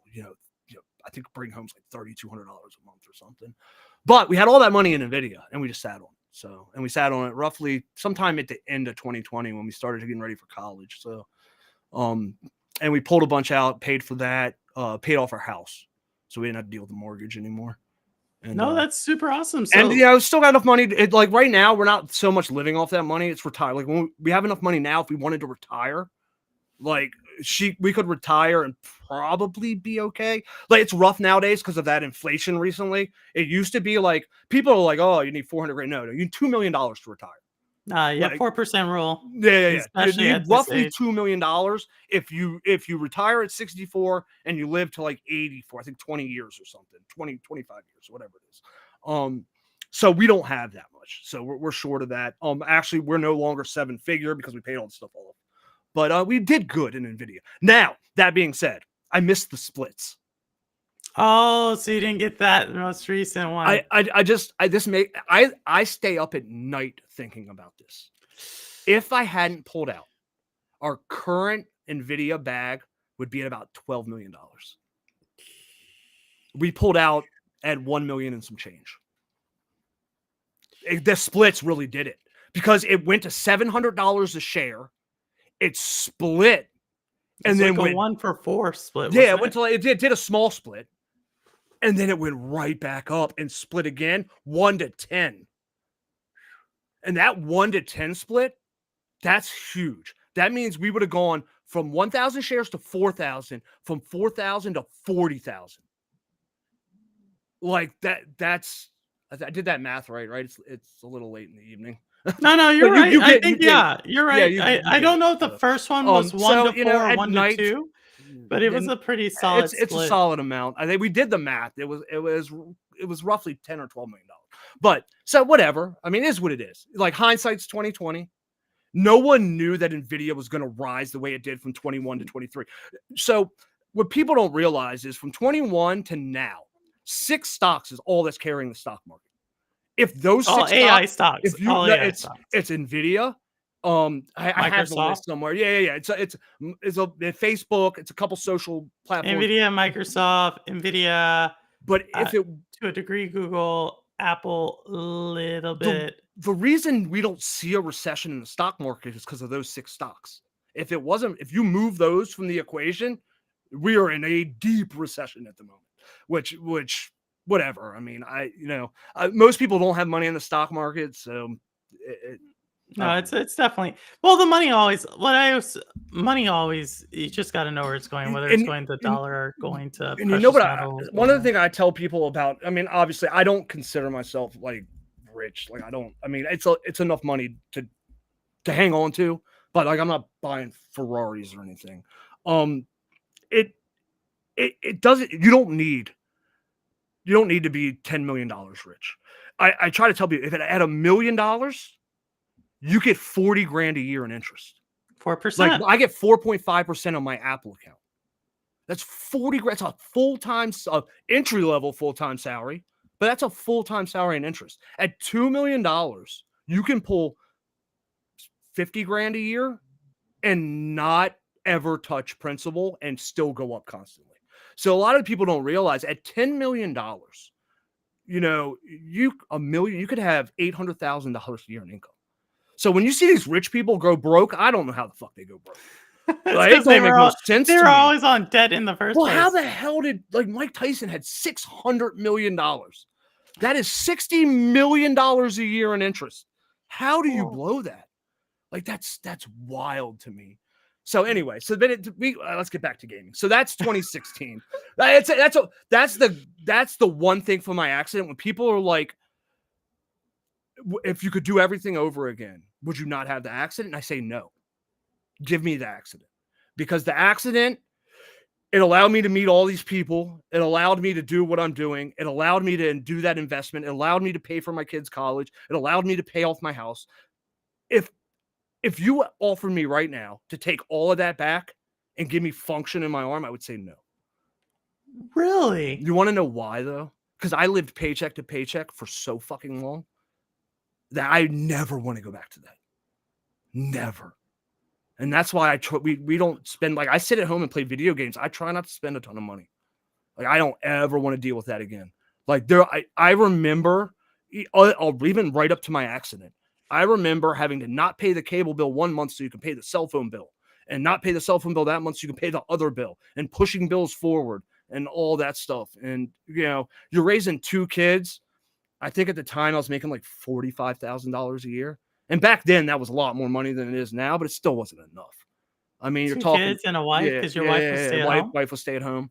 And she babysat, so she made some money on the side, but Still, no, like, they I mean, we know that's tough. and this is one of the points where my TBI comes in. I lose track of the conversation. I kind of lost track No, of where we're we just were. so let me just catch the Yeah, go ahead. audience up. So we're talking to GunSurgeon here, y'all. If you're just joining, randomly met about 2 months, about a month and a half ago, both playing Black Myth Wukong, right around the same place in the game, right around the same place in sub count. I went into his chat, just awesome guy, really cool chat. Hour and a half in, holy shit. Some of them are here in the chat today, and talking to us. As mentioned before, if you're just joining, he has one hand. He was in an accident. Coming back from work, he spent quite some time recovering. But what was really interesting is he taught himself how to game. So we're talking, obviously, Black Myth Wukong, shooters, you name it. He taught himself how to do it with one hand. He showed us his setup earlier where he uses his feet, really special mouse, it looks like, to game. And also, as we were talking there, a little, as you know, yeah, what do we do in middle age? We trade stocks, and it seems like he has paid off. Yeah. So that's where we were. That's why we were talking about stocks, and now that's where we are. Yeah, and the gaming, we can get back into gaming. I mean, because that problem is that's such a big point in the life, and that's what allowed me from 2017 on to start making YouTube videos. I didn't make a ton. I streamed a lot of Call of Duty. I kind of lost my. I didn't lose my love for gaming, but I lost my interest from 2017 to Elden Ring. So 2017 to 2020 for a 5-year period. I was playing pretty much just Call of Duty. I mean, I'm trying to think what else I played, but we played some other games, but at that point, like for years, I didn't really beat any games. I just kind of played casually. I was still playing World of Warcraft. So from 2017 up to 2020, when COVID hit, we pretty much was just Call of Duty. Obviously, Warzone came out in 2019. I played a few other games here and there, but it was pretty much that and World of Warcraft. And I kind of had fallen out of the gaming thing. And then Elden Ring released. And that's really what set off the YouTube thing for me, because I was making car videos then. And like, if I wanted to make money on YouTube, go look at my car videos. My shorts have 80,000 views. My video has 40,000 views. It's enough to where I could push car stuff. But I don't like. I enjoy working on my car and driving my car. I don't enjoy making videos on it. So I was like, I'm making the car videos, and I was making one every couple of months. They're very expensive to make. You have to order thousands of dollars worth of parts just to make a video, because I was doing like how to do stuff working on the cars. And I was like, I got Elden Ring, and I played the first maybe 5 or 6 hours. And I was in awe. Like You really liked Elden Ring. Yeah, I don't know what it was. I had bought Dark Souls 3 back when it had come out, got to the first boss and quit. I was one hand back then. Like this would have been like 2016, I think. So I was good at it, but not great at it. I didn't really focus on hard games other than World of Warcraft's like raiding bosses. But yeah, so Elden Ring had come out, and I don't know what made me fall in love with Elden Ring. To this day, I don't. It's a great game, obviously, but I think part of it was the difficulty. I think what had happened was games had gotten so easy that I didn't find them enjoyable anymore because they weren't challenging. Like you were A lot of handheld, Souls players says this. you were handheld through everything. So I got that, and I was like, oh, this is lots of fun. I'm going to stream this. So I streamed my entire playthrough. And Amputee RC, who's in your chat, that's where he found me. He's my first. He's not my first viewer, but he's my first viewer that's still around today. I had a few other viewers back then that I haven't seen in a couple of years. So I streamed my entire Elden Ring playthrough, and it was like 230 hours or something. 100% complete. Beat every boss in the game. Went through and did everything. And I was like, wow, that was a lot of fun. I need to play other hard games. So next was Dark Souls 3. Wait, no, next was Sekiro. To this day, when it comes to Souls game, I love Elden Ring, but for combat, Sekiro is my number one. You know, Rudix, someone who was in chat. Well, I don't think I've seen Rudix today, but Rudix is another Souls player, and he says Sekiro is his number one. Yeah, it's the combat. So I try to compare it when people are like, what's the combat like? I was like, imagine playing like Dance Dance Revolution in combat, because it's a very rhythmic. You get into it's very like hit counter hit, like it becomes a rhythm, and because the bosses are doing the similar moves over and over again, so you know the rhythm for that move. And I it's hard to explain because it's a very counter heavy game. So you're like, every time they attack you, you're not just blocking or die, you have to counter. So it becomes like, I don't know. I call it a rhythm fighting game. Like it's you're doing a rhythm like while you're doing it. Yeah, you know, we've seen a couple of our guys, like Project Storm. I know Rudix, Maker of Chaos. A couple of the guys are very big fans of Sekiro. You know, they say like that's kind of like the epitome. Yeah. Then they say Elden Ring is in his, it's solid, but they love Sekiro. Yeah. And so I'm more of a hack and slash person, so that's why I played Black Myth Wukong, because I felt like it was more hack and slash. How do you line that one up? Oh, so Black Myth Wukong for me was a lot more arcadey than a Souls game. Yeah. It definitely had the difficulty with some of the bosses, but there was also a lot of bosses that weren't super hard in that game. It's really so. What I if you turned a Souls game into an arcade game, I think you would get Black Myth Wukong, because it's a lot less exploring. It's a lot more. I mean, you still had exploration, but I mean, like there's 3 or 4. No, it's like you're going straight. Yeah. You're moving through a level. And technically, you can just run through, kill stuff real fast, and go straight to the end of the level.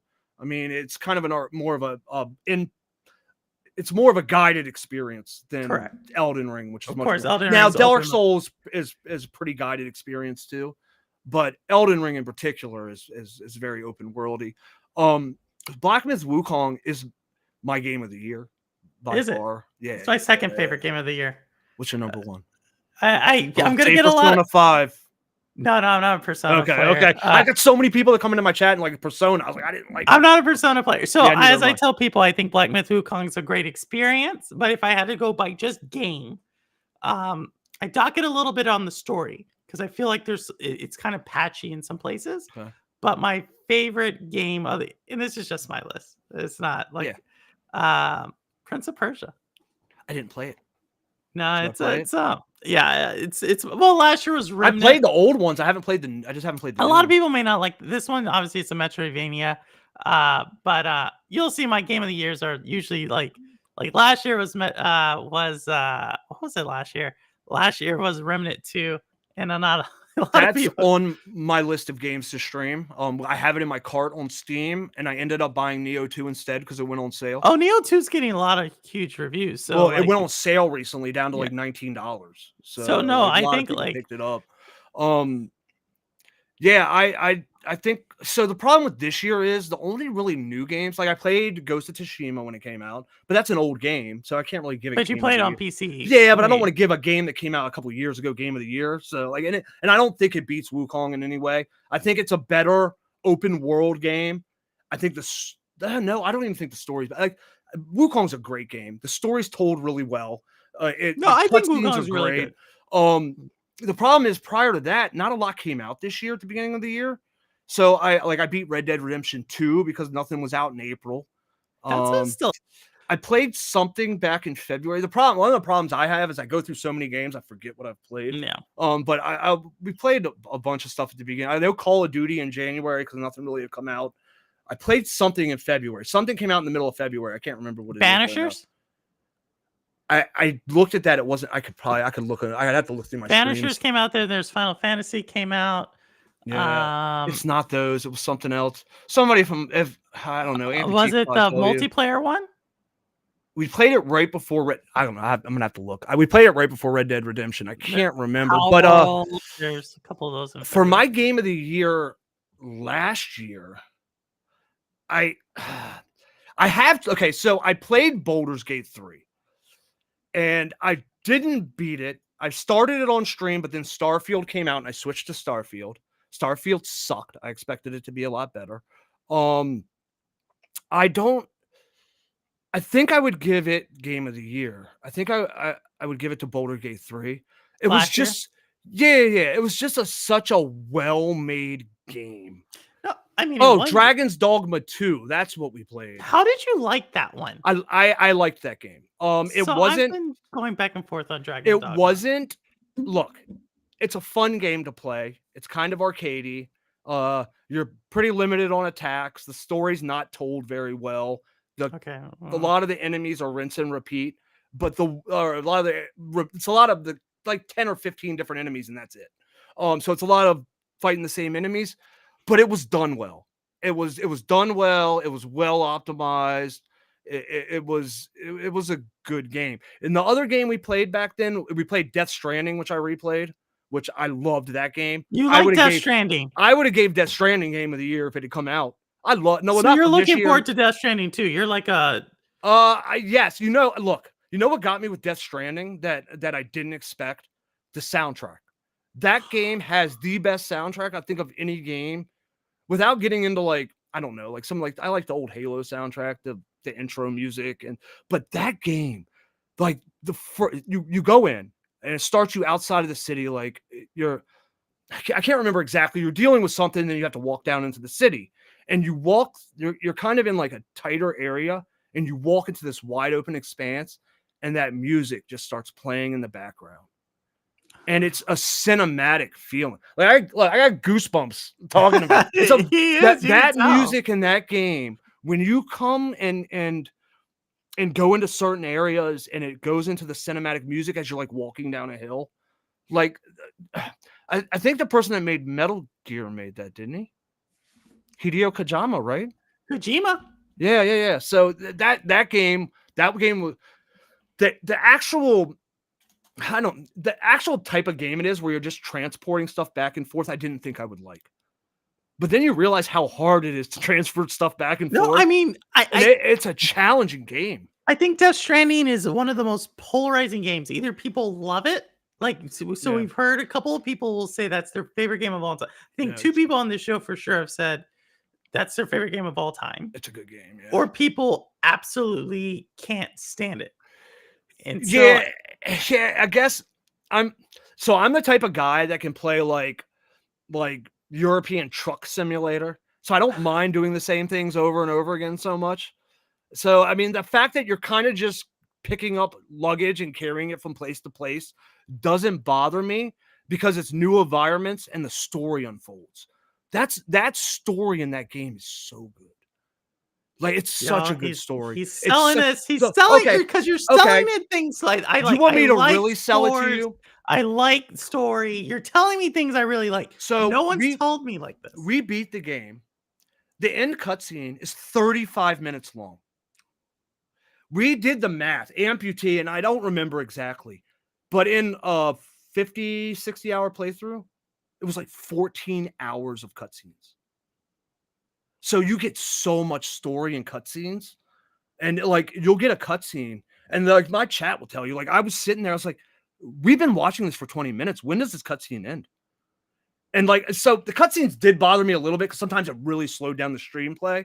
because I had to sit and just watch the cutscenes. But for the cinematic and the storytelling, it was so good. Another game that if you haven't played it and you want to mess with a Souls game, another Crab's Treasure was one of my chat's favorite games this year. It Another. looks like SpongeBob SquarePants. Oh, I think I've seen. Who did we watch play this game? It's a Souls game. It is a Eniolk was 100% a playing this Souls game. game. Eniolk played. It She is. played this game. It's not as difficult as some of the Souls games, but it's definitely difficult, and it adds a different level of platforming towards the end, where you feel like you're playing like an old, like Prince of Persia, an old platforming game. So you're fighting and jumping from platform to platform. But that game, everybody loved it. The people in chat seemed to like it a lot. And that game wouldn't be a game of the year game for me, I don't think, but it's up there. It would make top 5 for me. No, For that's sure. obviously, I picked. No one's gonna say Prince of Persia's. It's just. I didn't even realize the Prince of Persia game did it come out on PC? It did, but it came out. It came out. Obviously, Ubisoft had the whole thing where they used the Right. Epic store over the Steam store, so a lot of people don't like that. But I Yeah. think you can get it on Steam now. How do you feel about Ubisoft right now? So I mean, I think the entire gaming industry is struggling. Obviously, one of my games that I put the most time in this year is called X Defiant. But the whole industry is going through something, and I think Ubisoft is getting caught in their. I don't think Ubisoft is going to survive. I think they will. Did you see their stock? I see their stock, but I also It's down 60% this year. But it's so you could see that as two different ways, right? You could see it as like one way. You can see it as like, oh, they're not doing well. But the fact of the matter, they're still positive. They still turn a profit. Yeah, they still turn a profit. You're right. They do still turn a profit. They're they're making less profit, which pisses off the stock people. They make less profit, and so I personally see that as like 60% down. You still have a positive balance sheet. Some of the analysts are saying it's undervalued, so I see it as an opportunity. It could be. It's possible if they can right the ship, because I don't think you saw what happened with Assassin's Creed, right? So I think that I did right. They delayed it to February. There's only one reason I think that's a bad move. But did you see they pulled the main character now? They didn't pull him. That I read an article earlier today that said they pulled him. They're not. They said they're not going to use them. That would be a missed opportunity. Yeah, it could be. It could be. Look, I'm on stream. I'm getting stuff through Twitter, and so it could be bullshit. Like, I'm not sure. No, yeah. I would Google it though. I think they're making it a co-op game is the most recent thing, but yeah. So I'm interested. So the thing I see is I really don't want to get into the politics end of it because that just alienates everybody. But that right now I think gamers are trying to push the political agenda out of the industry, and I think Ubisoft is their number one target at the moment. I don't think they're going to sell nearly as much of Assassin's Creed as they think. I think people have drawn a line in the sand. I don't know how I feel about it because I don't want the industry I love to die. But at the same time, I kind of understand where everybody's coming from. Whereas nobody, like, I don't want to really talk about DEI because nobody cares about diversity. I play women characters. I play men characters. I don't care. I don't care about that. What I care about is when they shoehorn in political agenda, kind of, where you're kind of forcing it in. I'm trying to think of a good example of it. But when they shoehorn it in like that, it doesn't feel authentic anymore.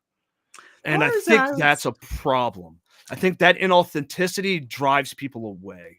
So the thing when it comes to Assassin's Creed Shadow, when you mentioned that, the thing about it is I feel like there are bad faith actors who are also jumping on this bandwagon. I agree. And so when I hear something about a real life character, a real life person, right, who in Assassin's Creed makes it very clear in the beginning that it's a game. Yeah.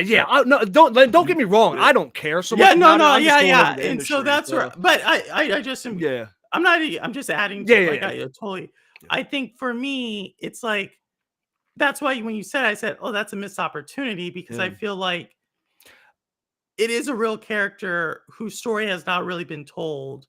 who it could make an Yeah. interesting. I agree. I don't think they're missteps. I don't think the character would have been the end all be all. I think pissing off the Japanese fans was the end all be like when they a lot so apparently a lot of the symbolism and stuff, like the broken gate, like that so one of the emblems in the game was the broken gate from Hiroshima or Nagasaki. So it's not even from back then, but it's from the atomic bomb blast. And they're like, well, some of the Japanese people are like, why are you putting that in the game? Like, why are you using you don't know what any of this stuff means. And like they were using family insignias that they didn't have permission to use. I think that's why it got delayed. They're pulling all that stuff out right now. No, and that should be. And so I think, but Yeah. like I said, from what I've seen, a lot of the pushback initially was coming from non-Japanese people Yes, for I agree with that. Yagase I agree with that 100%. with Yagase and Yes. saying Yeah. Yeah. and everybody, and we even had someone in our chat called Severin. He's not here today, but Yeah. he was like, Yagase, whether or not he was a samurai or not, it's That doesn't not matter. Doesn't matter. right. Yeah. It's Right. irrelevant. And I, so, but then I think for them to come back and say, hey, we're pulling this stuff out, I, we'll see. Yeah, Assassin's Creed is not a Japanese I game. also think a lot of it is in the entire industry is look, if you build a great game that's fun to play, ain't nobody can complain about your game. Your game could be misogynist, your game could be whatever. If it's a fun game, people are gonna play it. It doesn't matter. With the Ubisoft thing, I don't necessarily think the blowback was as much. I do know. Well, I do know with the Wukong thing, like there was some journalists that were doing mistranslations and like on purpose to try to like it was some weird stuff. Gaming journalism's kind of in a weird place. I think they're part of the problem. But with what was I going with Ubisoft? I think with Ubisoft, it was their community managers and how they spoke to the people that were complaining. Like I mean, the whole, I don't want to get into race stuff, but the whole like shut up, sit down gamer type of thing, that does not go well. And when you tell gamers like that the players that were bitching about it, right? Whatever, they would have probably shut up if Ubisoft hadn't said anything. But Ubisoft comes out and starts talking trash about those players. And I think that doesn't go over well with the entire player base because you're talking down to your customers. And I think other companies have had a problem with that this year. I don't think it's just them.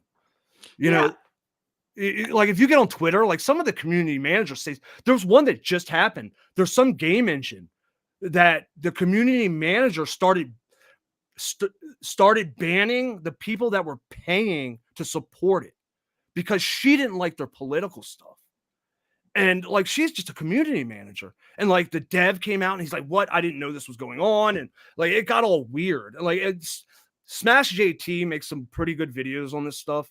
I catch some of his stuff and he had a whole breakdown of it. Asmongold did a whole breakdown of it too, where it was like, so I think part of it's not as much the games themselves, but the community managers and how they're talking to the base and the journalists. Like what they did to Black Myth Wukong is a fucking travesty. So I think Black Myth Wukong's an interesting one, right? Because I made a video about it. And in my mind, obviously I put it as like, if I say your top 5 game of the year, like you're pretty good. So obviously I say Prince of Persia is a little bit just because as a Metroidvania, I thought opinion. If that's a game you like, that's the game. Yeah. So with Black Myth Wukong, I thought it was interesting because for one, I think that if there's anything regarding sexual harassment in gaming, me personally, I think it should be investigated just because. Oh, well, anytime. From what we saw with ABK, right? Yeah, no one took ABK serious until we started having suicides at ABK, and then people were like, "Oh, that's bad," and it's should not get to that. So I thought that should be investigated. I also thought the gaming world, the Screen Rant article. The writer, she's an intern, and she said she only played the first 2 chapters. She's pretty, but she said it was a good. She said it was a good game, though. Yeah, she's the one that made the comments about it being sexist, right? No, she's the one that said it was lacking female representation. Right.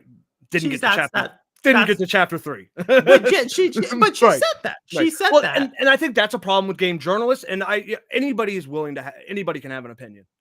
If you want to play a game for 5 minutes and have an opinion, go right ahead. But if you're doing a full review of a game, if you haven't beat that game, But she said so the reason I give her a pass is Screen Rant's not a top journalistic site. They're right. They're not a gaming journalist, There but is like, so she's an intern. and was she going off that other activist's translations of all that? So there was an activist that was translating a bunch of comments, like Yeah, Chinese comments or something, from a year early. and like Yeah. yeah, and like mistranslating them.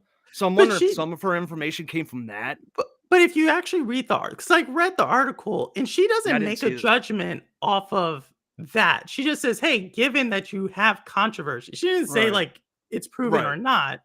She said you don't have like if you go back and read the Screen Rant, she's pretty new. She says Yeah, it's a fun I game. didn't read the article. I'm again going off of Yeah, and secondhand so information.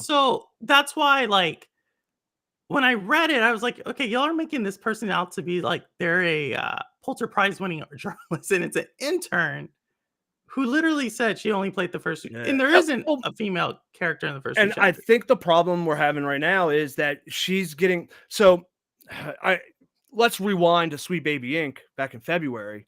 And when all the game journalists started going after all the gamers, she gets kind of thrown into that because she's a journalist making about games. Everybody's already mad at game journalists. So they probably looked at that and were just like, what Yeah, the no, I hell? Like think there's not there's I think game journalism has a serious problem. And I think Wukong proved that very like not so much the sexist, misogynist, whatever, all that stuff. The game journalists, they lock in step and all report the same thing.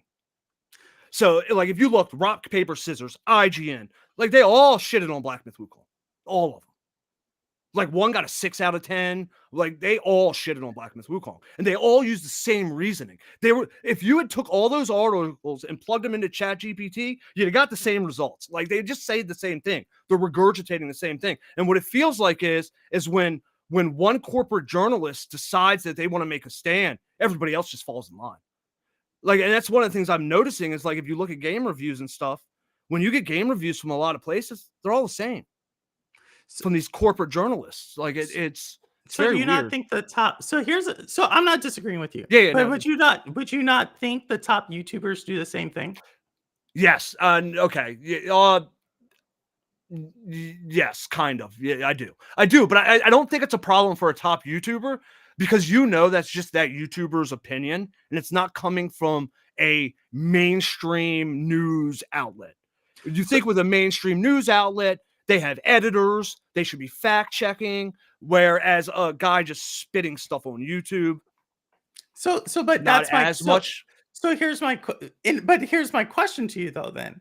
And I'm not Yeah. saying like I think there's criticism. I'm someone who thinks there's This is the criticism. conversation we're having right now is the conversation that needs to be had in Of gaming. course, that's why we're having Yeah, yeah, it. like this No, is the and problem. so what I would say though is that who do you think reaches more people?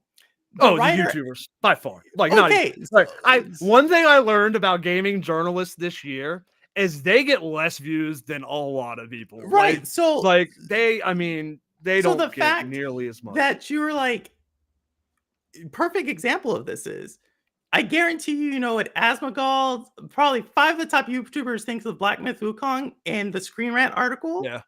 but you don't know what the actual Screen Rant article. No, I didn't read the Scramble articles, but I did That's read the point. IGN. I did read the well, what was it? Rock, paper, scissors. Who was it? The problem is they've all been bought out and they've all been Yeah, squished they've all together did, now. and I did. We talked But about that like 2 that's months ago. because people stopped wanting to tune in because they all locked in step, I think. I think If journalism. I well, didn't and mean to that's in cut you off. general though, because if you I mean, I don't want to get into politics, but if you look at politics, if you look at movies, if you look at all of that stuff, usually when you get a mainstream journalism that comes out, most of the other ones say roughly the same thing. I mean, you might have a different of opinion, but let's say like IGN rates a game a 7.5. Almost every other place is going to be right around that number. No, I'm not. I'm not. It's I'm not not. that didn't used to be like that though. But I'm not disagreeing with you. I It's think where I weird. go from is still at the same point of if I see a game, perfect example, X Defiant. Okay, X Defiant's actually a pretty fun game. But if Oh you yes, I talk, played X Fine. It's good. it's free to play. It's a pretty fun game. If you talk to all the most of the YouTube channels are going to say X Defiant's dying, X Defiant's not playable, and they'll all say the same thing. And I think the same Um, the same formula, but just it looks different, that mainstream game journalists are doing, Yeah. right? Who have publishers, who have a lot of different people who are saying like, "Hey, here's the narrative we're going to push."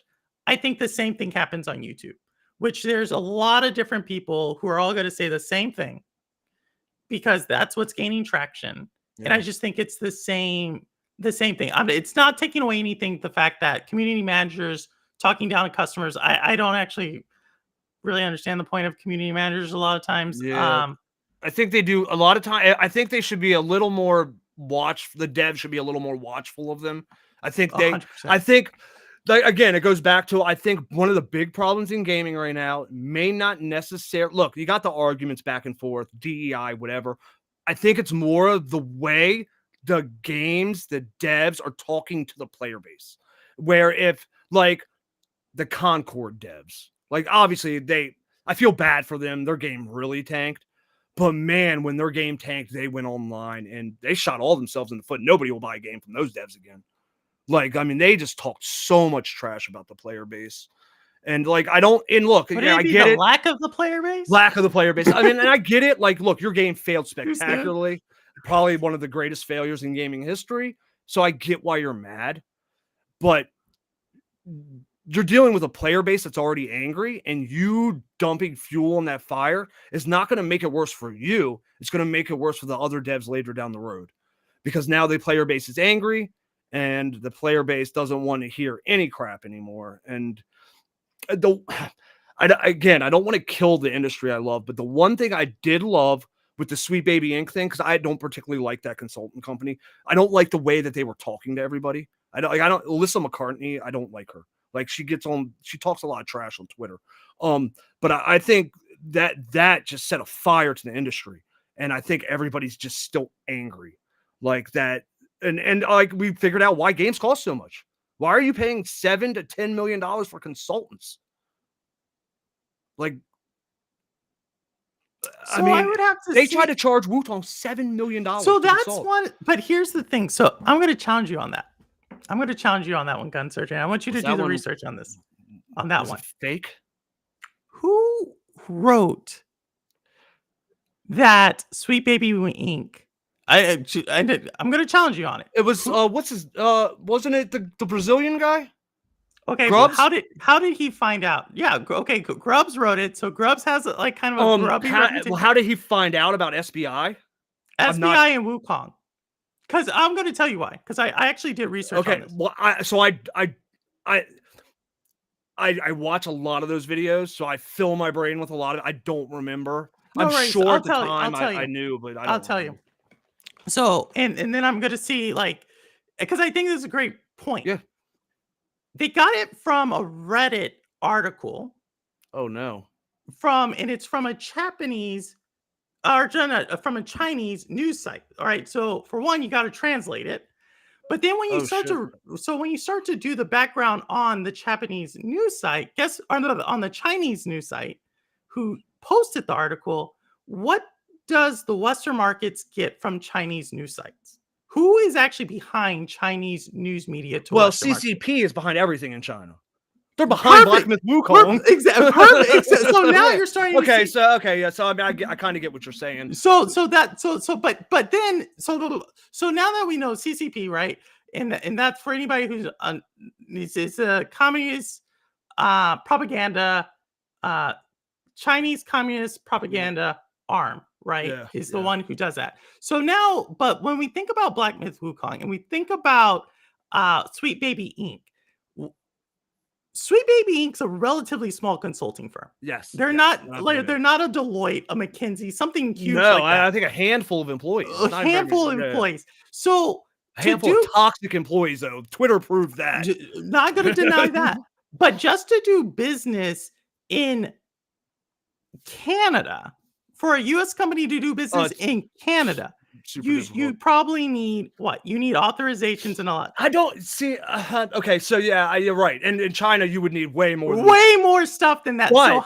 But I don't, because they're in the United States and they're consulting from the United States. They may not need as much. No, I don't know. I'm but not it's a sure. Like, Chinese. It's a but you're right. Chinese. It's Well, a I mean, China. look, the Communist Party made Wukong. We're not going to sit here and So that's my pretend point. But you Tencent see where owns there's Wukong. like So there's a yeah. narrative. So I get what you're saying. Yes, I There's a do get what you're narrative saying. about Sweet Baby Inc. But and that again, it comes back to I think the Sweet Baby Inc. thing would have blown over if they hadn't talked so much trash on Twitter. potentially, Yeah, potentially, right. but who like I think mainstream journalists wouldn't have picked up on this because they would have probably seen like But they you are getting that same Sweet Baby Inc. stuff, not just in the gaming industry. Like you have it in the movie industry too right now, and that's why movies are failing left and right because people just don't want to listen to it anymore. well, I Like, think it depends. I So mean, like when was the last profitable movie out of Disney? well, I think Severin would say a lot of different stuff, but I think Disney I think the entire you said something really interesting, right? Earlier today in the same stream, you said if it wasn't for a handful of stocks, the entire market would probably be in recession. Right. Okay. So that would translate to say, is it just those stocks who are not doing certain things, or is the entire market probably struggling, still trying to get out of what the COVID era Yeah. was? Okay. So yeah, well, actually though, so movies maybe, gaming market no, gaming market made a killing during COVID. But market made a killing. Everybody did well Game during development that. sucked because you They're couldn't develop. But So now, right now, if you think of 2023, 2024, and 2025, what you're actually seeing, and we see this in live service games, that people are only going to spend so much for not you, not me, not the people who are like super gamers who have right, the money, but the average American is only going to spend so much money in gaming, right. right? That's why Game Pass is having a struggling time because they're like, at the end of the day, people are only going to spend either $200 for Game Pass or $200 for the game. They're not going to spend $200 plus $200 for the game. No. So right now you have more games launching because it was a backlog of development. Right. We didn't get anything in 2021. We barely got anything in 2022. You now have basically 5 years of game development Coming being out in like launched a in year and a half. Yeah. So what does that mean? That means certain games aren't going to get the same dollars they would have got. So that's why I say Assassin's Creed potentially. The reason I disagree with it is because you're launching against potentially a game, what's it called? What was the samurai game? Ghost of Tsushima 2. Ghost of Yeti. I don't think we're gonna see that next year. Oh, I don't think Sony would have showed it unless they're gonna did you the development thing came out. They're having major problems. A bunch of devs left. Of Tsushima? Yeah, a bunch of devs left. We'll see. I usually it's good. I think that game's going to get delayed. I think the earliest you'll see that's into 2025, 2026. So, but yeah, way, I mean, I get what you're saying though, but you're right. So there's a ton of games coming out right now. So the competition's super high. Super high. I also think you have a problem where even if you take everything else out of it, where a bunch of community managers and a bunch of devs talk down to a bunch of gamers, and now gamers. Yeah, I'm not saying that. I mean, look, console gamers aside, because I don't deal with that end that much. On the PC side, like if I mean, it takes a couple tweets and one post on a list and that game's gone. And it's a lock and step thing. I don't know if it's a good thing. I don't know where this goes. No, I don't think anything lock and step is good. It's going to be tough for game developers who aren't pushing great games. If you don't have a great game coming out, you're really going to struggle right now. So no, I totally, I think, so I say all that to say, I don't agree with lockstep, but I also don't think just because someone gave, let me use a game I liked a lot, Tears of the Kingdom. Some people gave that game a 6 and a 7 last year, Zelda Tears of the Kingdom. Okay. Do I think that's the right score for that? No. But at the same time, I also understand like a composite of 100 scores and you get to like 95. Okay. Black Myth Wukong, was it? I think I scored it around an 8.5. Me personally, just because I played on PlayStation, there were some issues there. Like I said, I thought I needed to do background on some of the story. But it's still awesome game. I gave it a 9. I didn't have any performance issues. I'm gaming on a You're playing on 40. Yeah, PC. I'm playing on a 4090 too. It's eating it up. But I definitely had issues with the game. The invisible walls kind of broke the immersion where you would be running down what looked like an area you could run. You'd hit an invisible wall, or you can't go up a hill, yeah, or you or can't go up a hill. I think part of that's Unreal Engine 5, where they wanted to make the areas look really big and really like big vistas, and you just only have so much you can do. yeah, Elden Ring did that really well. Elden Ring did it really 9 well, where you would walk into an area and the whole area would just sprawl out in front of you. But But even Elden Ring had 8.59, walls. So. those are still amazing scores, right? Yes, yeah. And so I just say that, like, the composite, and so I think where I go is that one thing that I think there's criticisms all around way around. I don't think the social media side of things gets criticized so much for spreading some misinformation. Like, we jump on the media, which we should. Those are paid. Yeah. They have advertisers. We should. But again, like, I think specifically when we talk about, like, you just happened to mention two things I made videos on, which was, you're not going to have a 10-person Sweet Baby Inc. firm go to a Chinese company that's backed by the Communist Party of China, that has Tencent funding, and extorting money. I'm gonna look into it a little deeper now when we get off, because I'm curious. Because I'm curious when they reached out, because it was Tencent even involved yet? Because Tencent's I don't not think the they ever reached developer; they're out. the publisher. I don't So think. Yeah, I'm wondering who they reached out to. I'm gonna have to look more into it. Again, like, I went down the rabbit hole. I had a lot of this information back in March. No, when it happened, I challenge. I put that out there for anybody in chat to see, because yeah. I'm gonna tell you like this. I don't think Sweet Baby Inc. ever reached out to them. I think the Chinese government knows that that anything, because the Chinese government's very sensitive to any gender discrimination types of claims, just because of their one-child rule that they had it for so many decades. And they don't. China. I mean, people can say what they want about different ethnicities or whatever. China and Japan don't play the same games we play here, really, with that stuff. Yeah, like, and so when you have that arm of the government pushing out something that they know is a divisive issue, and to me, it's a very easy play. Now it's kind of funny, because I kind of, you make Wukong, right? It's okay, CCP prop. Let's say it's propaganda. It is literally the most famous story in like Chinese literature. So it makes sense. It makes sense why they want to pump it to a Western audience. Yeah, and it's based upon. It's a good story. It's a great good story about that you would have not seen 20 years ago. Because what is the story mainly about? It's about the different gods. It's about the different, right? It's about the different. Well, it's about Journey to the West, which is. I'm trying to remember it's such a long game. The exact story. It was the Journey to the West, and about him not taking the crown and all that stuff. Which is all really about steeped in very much Buddhist mythology. Right. Okay. That makes sense. I know nothing about Buddhism, so that makes perfect sense to me. Right. But you played the game, right? And it gets more and more throughout it. The story is so good that I actually have the book coming from Amazon. No, and that's 100. Like, because playing a video game. I mean, I have a TBI, so playing a video game, sometimes story gets a little lost on me because my short-term memory isn't great.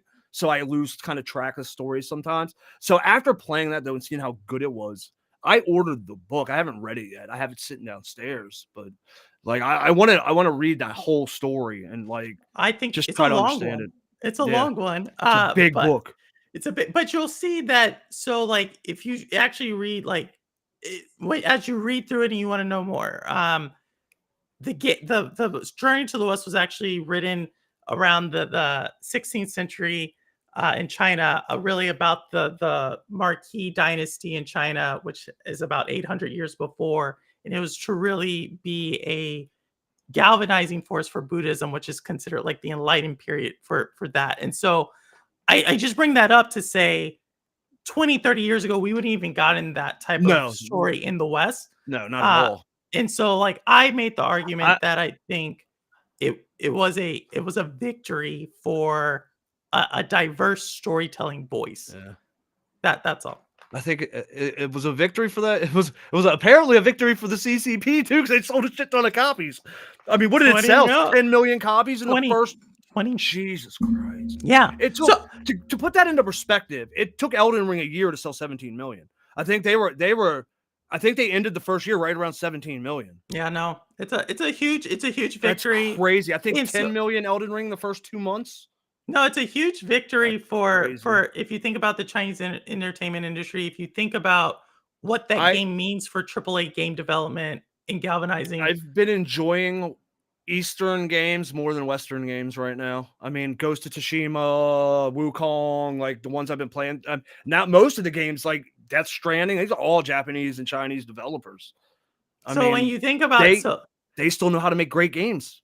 They're so now fun. you understand, but so now let's think about who funds you, Look, the mainstream media. Who I, funds those the journalists? CCP. Now, hold on. Mm. Let's say, look, if the CCP is going to make Wukong as their games, I am okay with the CCP making No, video games. no, but guess Like, who I fund? will But eat that propaganda up and just know it's propaganda because it's just such it no, it was plays an good. I amazing mean, game. so I can't get into the optimization because I like I said, I'm on a really decent PC, so it plays whatever I throw at it. So if I take optimization out of it, I mean it the No, only it's reason a beautiful game. I But didn't give it a 10 for basically the walls, like hitting invisible walls and losing immersion occasionally. Like no, the I think it was combat is fun. It's just fun combat. Story top notch. Optimization. If I had to take optimization, I probably would have gave it an 8 if I was playing on like a PS getting 24 FPS. But I didn't know it's for that. it I was think bad on a PS5. I had Apparently. it. Well, yeah, I played it on PlayStation. Did you play it right when it first came out? Mhm.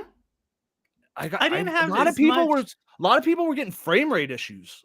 I I don't have a don't. console, so I'm just I going had over an it. issue when I played Erlang, but where I was going with that, that thought process was like, who funds IGN? Who funds all these Right. Western media companies? At this point, I have no idea anymore. They're Western game companies who are the advertising. I mean, really, I would expect if you had to ask me right now who owns all the gaming journalists that are getting bought up, my answer would probably be like BlackRock, because Well, those companies are buying everything right now. so but you see, like, so the point I'm trying to make is the Western media journalists are Yeah. writing for Western media companies. Those Right, companies are right. getting advertising dollars from Right. Western But gaming companies. But if you dumb journalists only listen to those companies and you alienate your audience, you just put yourself out of work.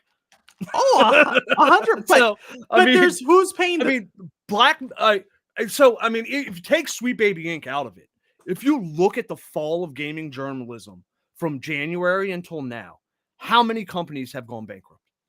Up a 7, bunch. 8? Like, it's crazy. Rock, paper, scissors. Rock, paper, shotgun. I've been looking at that website for 10 years. Gone. Like, I mean, IGN, gone. I think Nintendo Power's gone now, too. I think That's a Nintendo Nintendo has- thing, but I think they got rid of the magazine. I think they've been got rid of the magazine. Okay, was it a while ago? Yeah. What was the one? IGN was the GameStop one, right? That's gone. Yeah. So I think all of them are going because of instead of now having G4, 4G or whatever that channel is, Yeah. we have YouTubers, right? So Right. those advertising dollars are getting spread And thinner and thinner. yeah, and be honest, like, would you rather read the article or listen to somebody talk for 5 minutes in your headphones while you're doing something else? Exactly. So Like, the whole industry is going. So they're now Yeah. chasing more and more for the institutional dollars because you're not paying for IGN, right? I'm not paying. No. Right. Exactly. Who pays for that stuff anymore? I have no idea. Exactly. Well, I know who pays for IGN. The people who shop at GameStop because they give it to you.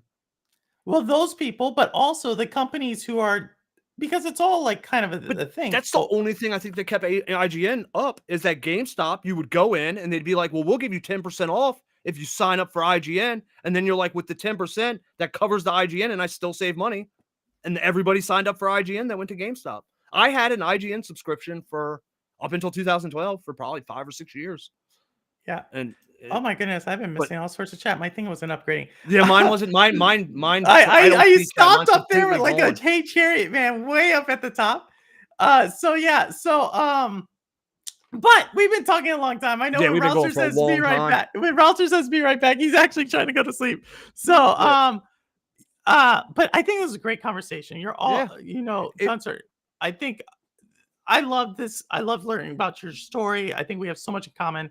Um, but just what I really took away from, what I hope everybody takes away from is just like the strength you showed, coming back in gaming, showing how integral it is.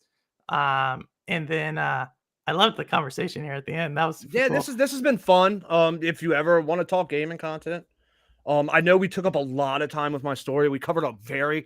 I hope people didn't get bored, but Oh no, y'all gotta understand how big of a chunk of my life that sucked up. So like, I mean, and I we're don't think still, anybody's you bored. know, I still like I have weekly doctor's appointments. Like I still have a lot of issues. My right lung doesn't work. Like I mean, I'm still dealing with a lot of medical issues. So that's a huge part. So I'm sorry we kind of got away from gaming there for a little while. But if you ever want to just talk gaming, just I'll Oh, hit you I'll be up in anytime. I'm in Yeah. your chat. If I'm Um, working, I see you if come up. anybody is interested at my YouTube channel and you want to hear me curse a lot playing Souls games, I tend to not curse a ton when I play normal games, but if I'm playing Souls games, do not have your kids in the room. I'm going to yell. I'm going to Throw your people. controller. I will. You threw your controller. I didn't know. Okay, so I don't have a controller. I have a wired mouse. Yeah. Can't throw it. I broke Oh, my you threw phone. your phone. I knew And you you know threw what? something. Wukong didn't break anything. Elden Ring didn't break anything. Sekiro, Neo. Neo 2 is the most frustrating game. I love it. It's fun. The Comcat is, but I broke this 2 days ago. I didn't like I wasn't that mad. I tapped it like that on the damn desk and I shattered the back of my phone. That Thankfully, I don't. So like I tell my chat is like I'm sorry if I curse a lot. That anger and me bitching is how I don't break controllers. But no. I play chill games too. I don't just play those. It just so happens we're in a 200-hour game right now and we still have about 100 hours to go. So You'll get through it. but yeah, anybody that wants to come over, we just do a cool hangout. Like I don't, I'm not pushing anything. I'm just there hanging out with No, people playing video doesn't. games. So And if he can't get the stream up, you get to watch him do a reaction. That's how I yes, got yeah, to, and because you hadn't got it that's up. going to be a new thing. So for anybody that wants to watch, I stream Monday through Friday. Usually between 10:30 and 11. I tell everybody 11 because I'm usually on by 11, but usually I come in a little earlier than that. I stream to It depends. Some days my daughter works. I have to leave early, but I stream to like 3 or 4, and then I take like an hour or two off, and then I do another 3 hours in the evening. And we just hang out. We're gonna start doing because everybody keeps asking for reaction videos. I'm gonna try to do. I try to keep like 4 hour blocks of streaming and then take a No. break because it get like I've done some like 10. Like it gets to be a lot. A lot on your body sitting all day. I'm old, so when I get up, it hurts. But yeah, we just hang out. I'm gonna try to do like 3 hours of gaming, an hour of reaction at the end of it. And yeah, I mean, we're just hanging out, having a good time. We're just doing our And thing, chatting. yeah, and I think we got to meet some of your community came through in the chat today. So I want to just thank them as well. Interacting with the community here on the Shades of Purple community. So thank you so much. Any last words before we I mean, you can find me at my YouTube channel. I don't do a lot of other social media. So you'll pretty much just find me there. And that's pretty much it. I don't have a lot else. Any of y'all got family that are disabled and need to learn how to game? I take that's on what he not just does. arms. Like, I mean, I've helped people with Nintendo adaptive controllers. Like, I've had a lot of people that don't have my same injury, and I will help them find a way. Whether if you have no arms, I will teach you to use your feet. We will find a way. I think So, that's what um, we didn't talk about as much, but I think, and I'm just pulling up your stuff for the yeah, the the thing. We didn't talk about it as much, but I think that is actually one of yeah. the And things that I is kind of wish we had amazing. gotten a little more into Razer because the reason that this mouse still exists is because me and like 3 other people, they discontinued it in 2018 and we did a campaign talking to the owner or the CEO of Razer constantly and we got it brought back in 2020. I bought 10 of them. I have an entire drawer full because I'm never running out of this mouse again because when they discontinued it in 2018, my mouse broke and I wasn't going to be able to game and I was very upset. So when it came back, I bought a bunch. But yeah, my shout out goes to Razer. Without them, I wouldn't be here today. I wouldn't Awesome. be doing this. So, Well, but yeah, it just means you got to come back, Uncertain. no, what I stream all day, every day. You name the time, I will be here. You want to do a gaming podcast? Let me know. I will come on just whenever. We Just gotta let we me gotta know. do like some type of like co-op Well, I gameplay or mean, yeah, if something. you want to do a little more of a earlier long form thing, like if you want to go longer just about gaming, I'm down for whatever. Like I can usually do 4 or 5 hours without having to get up, and then I have to get up because my No. body's old and needs to move. So Well, I just want to say thank you. I know initially you were a little nervous just because of the long form content, but yeah, the TBI can make conversation hard, so I'm sorry if I rambled a lot. I took a oh bunch of no, no, alpha no, no. brain became so I'd be energetic when I came on.